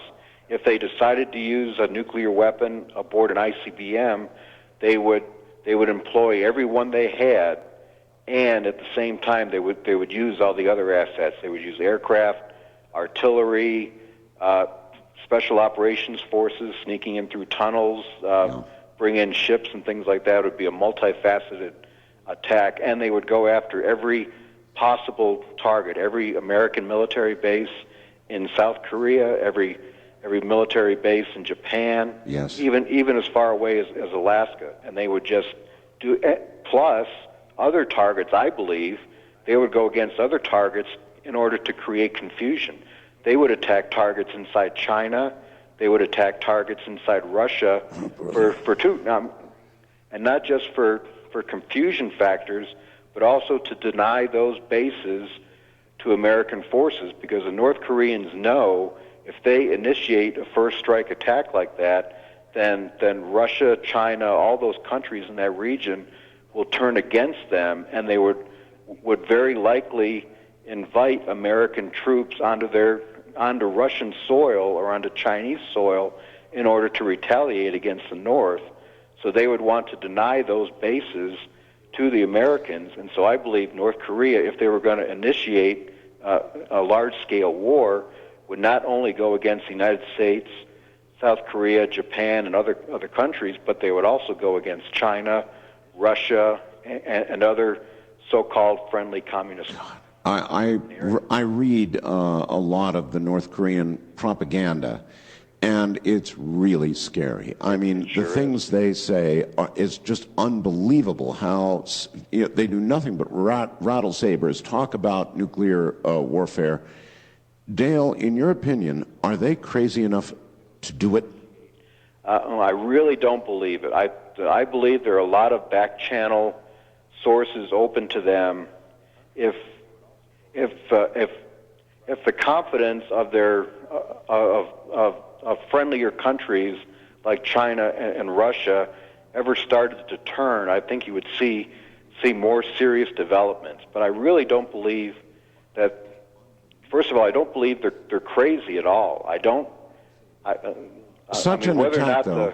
Such an attack would be viewed by many as crazy. I mean, we would obliterate North Korea. Or do you think we would not? I mean, if they attack Japan, with whom we have a treaty, Okinawa, where we have a ton of assets, not to mention Alaska, in that case, there would be no choice, would there? No, absolutely not. We would go after them with, I think we have, with every asset we have, I believe a lot of the ICBMs, the sea-launched ballistic missiles formerly targeted towards Russia are now targeted against targets in North Korea. Oh. We would immediately retaliate against them without question. I've heard we're moving a number of assets out to, is it Midway or one of those islands? We have on Guam. We actually have Guam.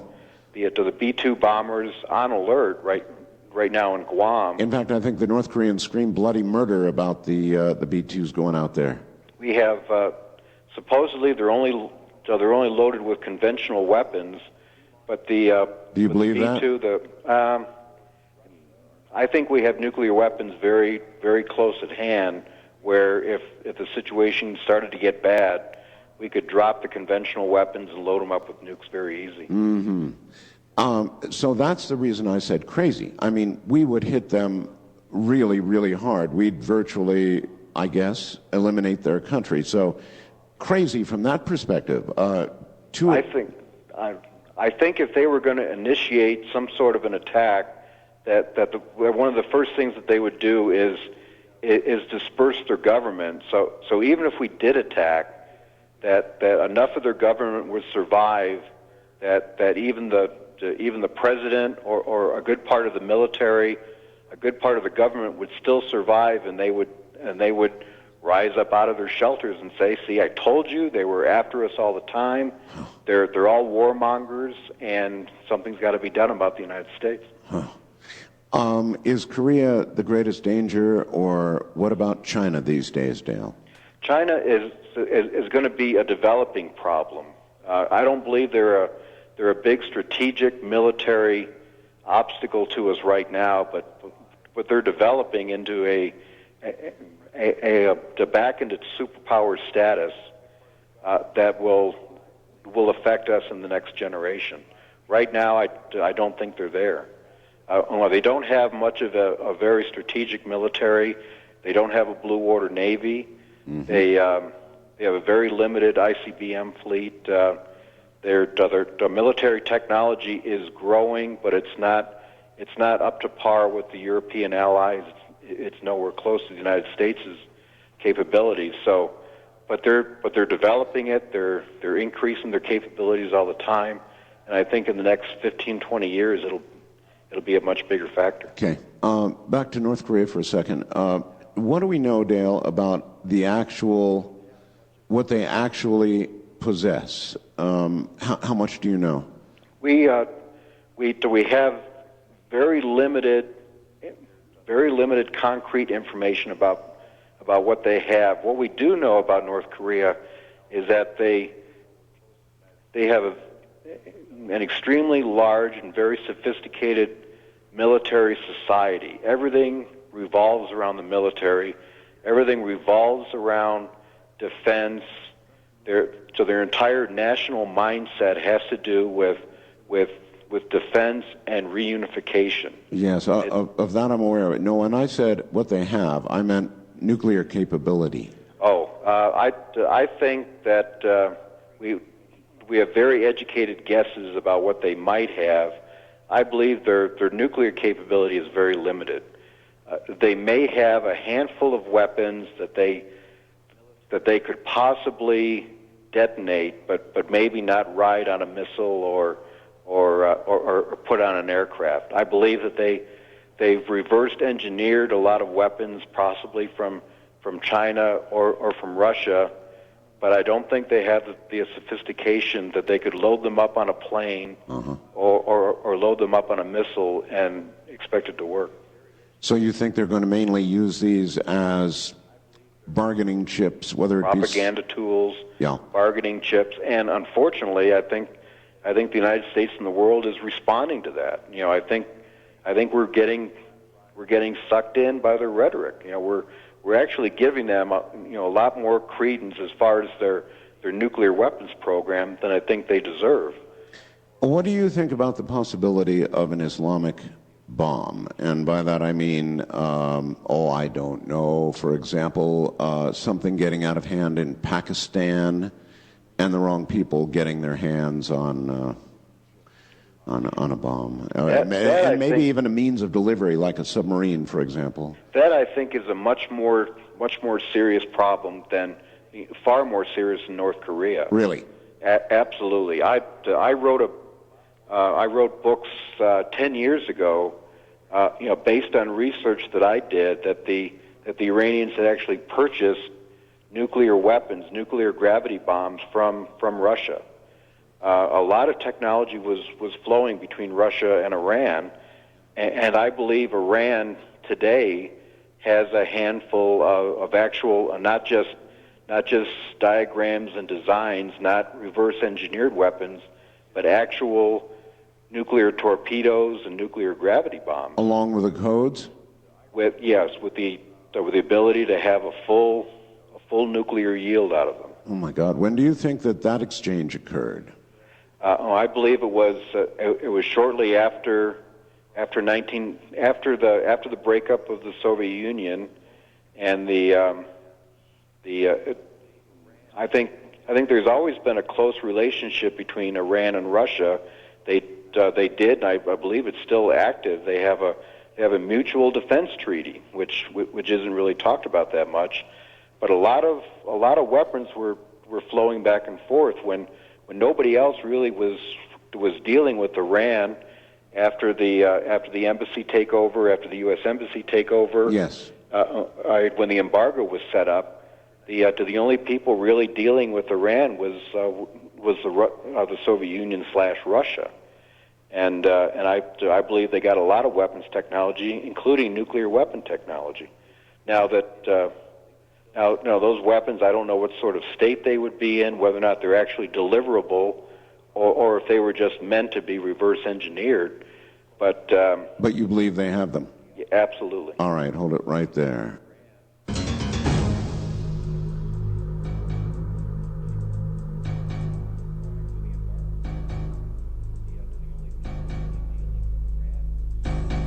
I suppose somebody could sort of fake their way through the psych tests, based on the inner knowledge that, this is never really going to happen. So I don't know if that could happen. But Dale, did you ever have moments whether you wondered if one of your other crew members, when it really came down to it, couldn't do it? When that incident where I actually copied the actual message, and the message directed us to taxi to the hold line and await the order to launch. Yes. So we actually did the Dr. Strangelove thing. We opened up the safe and passed out the classified documents, the mission routing, the flight plans, the PLZT electronic goggles, the eye patches, and all that. We had several guys in the unit that really didn't handle it too well, and they were out of the Air Force shortly thereafter. It actually came as a great surprise to me. I thought that all the guys around me were fairly, and it wasn't a great number of guys. We really didn't talk about it that much, and even when some of these guys left, we didn't really talk about that. I think it sort of stunned everybody when, but people actually were surprised to find out that some guys couldn't handle the stress and strain of the thought of actually going on a nuclear war. Yeah, well, yeah, I do understand that. So you're telling me that did produce some people that had to leave the Air Force? Yes, very wow. Definitely. And I'm sure some revisions in the psychological profiling. The whole psychological test thing, you didn't really know that you were going through a psychological test. I think it was a combination of the regular flight surgeons, and I think people in the squadron, and one or two experts here and there that would observe your work. It wasn't really that you sat down with a psychiatrist and he asked you certain questions about warfare or about killing and things like that. No kidding. I would have thought they would have required that almost. I don't recall ever talking to a psychologist or actually actually taking anything. The personnel reliability program is what it was called, and it's a mixture of a whole different series of things. But as far as I can remember, it never really included sitting down with a psychiatrist or a psychologist and talking about, can you do this? Can you kill somebody? You know, could you of looking at your job performance, looking at you as a person, looking at you as a family member, looking at background, at your like that, or combining all this some computer program, just some guy reviewing all this stuff, and then making an educated guess about what kind of person you were. Off-the-wall question. Along with the goggles and all the other things they gave you, did they or did they not give out suicide pills? No, I never had any idea what a suicide pill was. I think the whole mission was a suicide pill. You know, yes. If you actually, I mean, I never did when I was a crew member. I mean, I think about it all the time now, but I still write about it as if I was still experiencing it. And when I was a young lieutenant and a young captain, I believed firmly that it was possible to do the mission. I mean, no matter what was going on around you, you had enough experience and enough smarts and enough support from your crew members that you could actually do it, no matter what was happening, no matter what you lost, no matter who was alive or dead on the airplane. You could still get the weapons off and you could still survive it. Dale, I was Air Force, as I mentioned, so I know in the military there's just one thing. There's following orders. And in your novels, it's like you specialize in generals and characters in your books that, I don't know, have more of an attitude of forgiveness is so much easier to ask for than permission. You know? Don't you?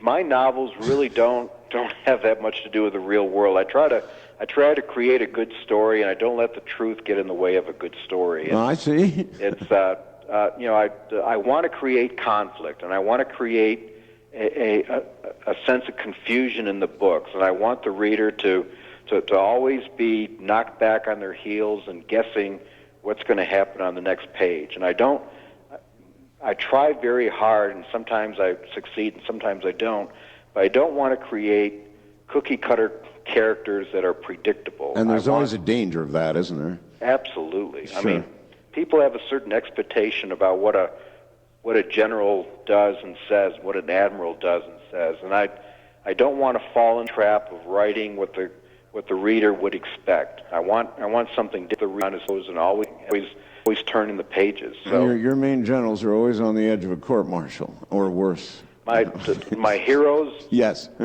My heroes turn out to be bad guys. I get letters from readers all the time asking if Patrick McClanahan was in today's Air Force, not only would he be out of the Air Force, he'd be in prison. Restock books down at the store. I'm there that day to look over the books, and if I see Dale Brown, that's like automatic. I just pick it up no matter what else. I can just look at your name, and Dale Brown. That means a lot to me, Art. I mean, I don't want this to turn into a mutual love. Just want to be out someplace and then listen to your show because you're scared to death the rest of the night. Hey, Dale, you're like, where are you? You're I'm up in Lake Tahoe. I knew you were close by the area code. You write a lot. You know, I'm in Pahrump, and I'm not far from Area 51. And you write a great deal about Dreamland, huh? Yes. Mm-hmm. Let's see. How much do you know?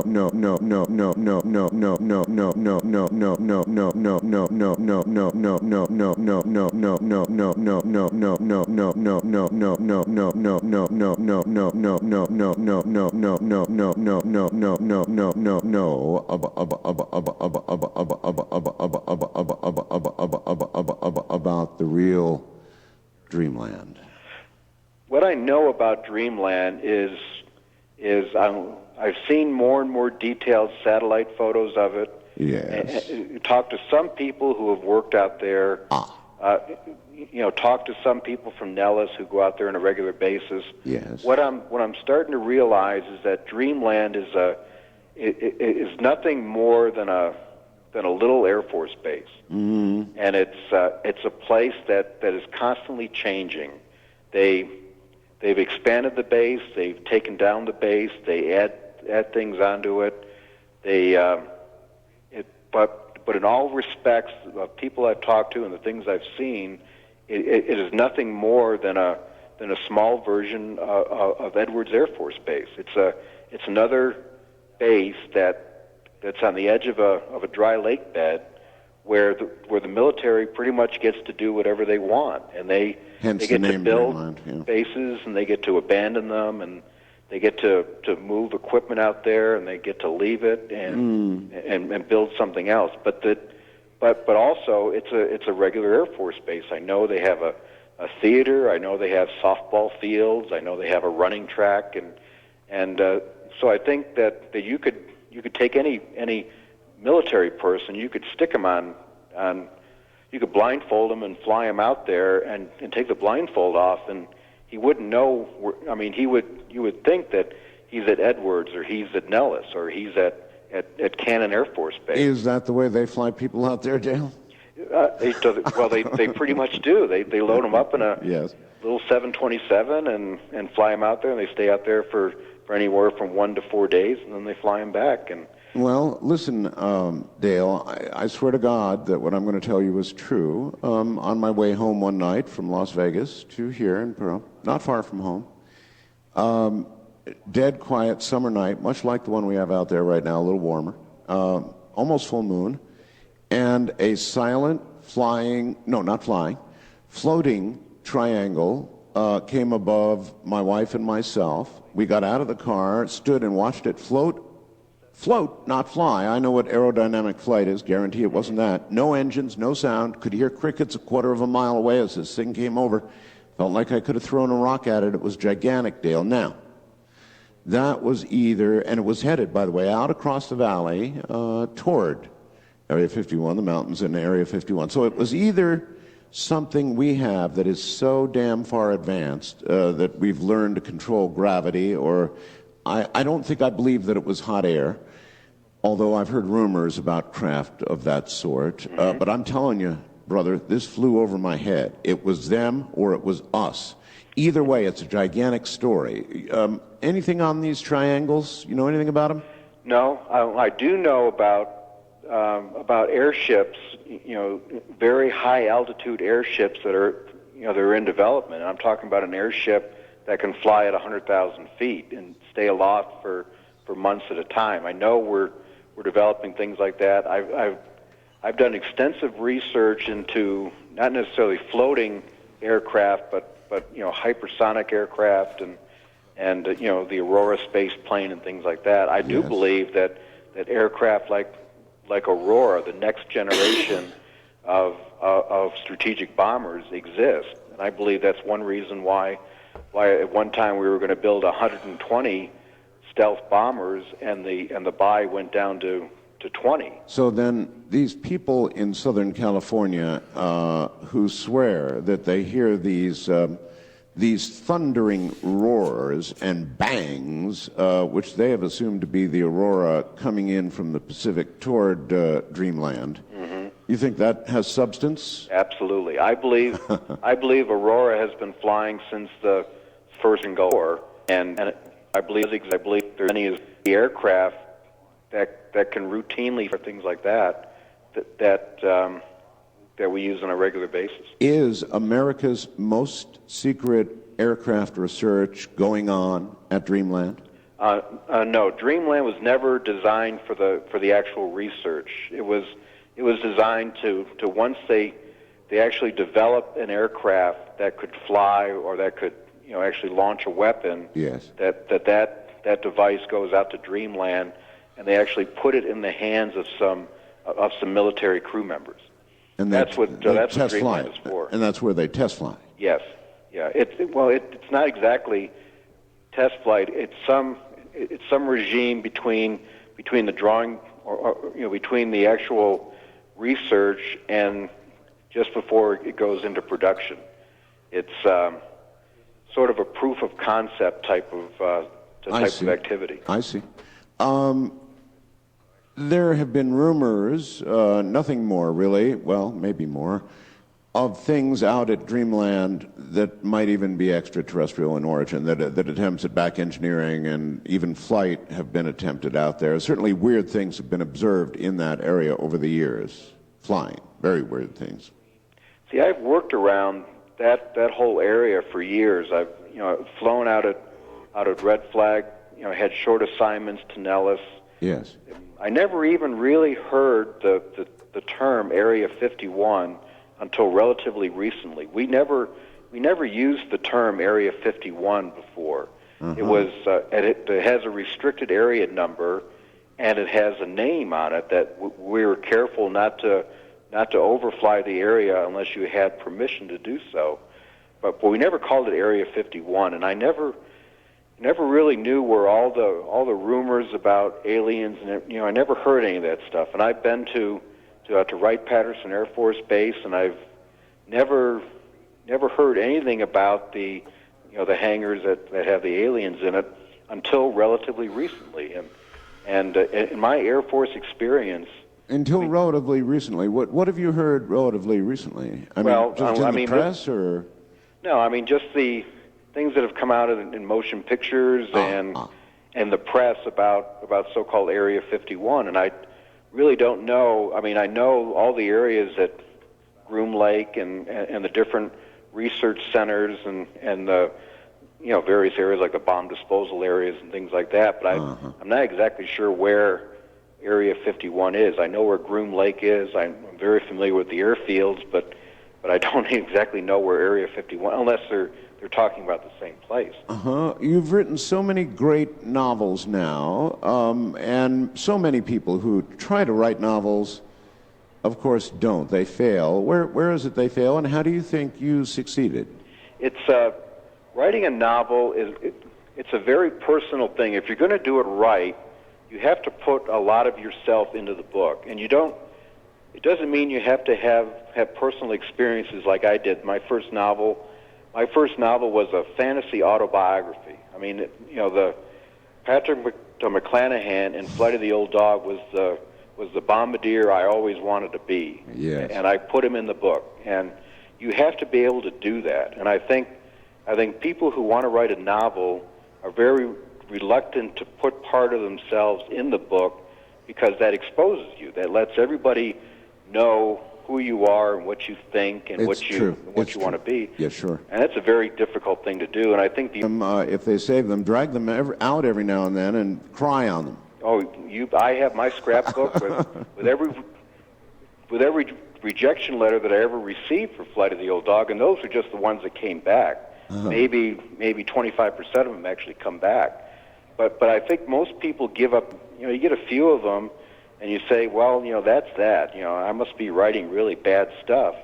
So they give up too easy. And I've seen some really excellent writers out there who have just given up. They either can't stand to have somebody else reading their stuff, or they can't stand to have anybody reject it. Flight of the Old Dog was rejected at least 100 times. Oh, at my least 100 God, times. That's incredible. All those people to have regrets. Oh, I mean, some great editors too. Ben Bova of Nova magazine rejected Flight of the Old Dog, and he actually sent a very nice letter, but he rejected it. And a lot of great, I mean, all the big publishing houses. It was finally published by a relatively small publishing house, Donald I. Fine, who was a guy who started Arbor House, and he worked for William Randolph Hearst and founded Delacorte Publishing. He was the guy who actually took a chance on me.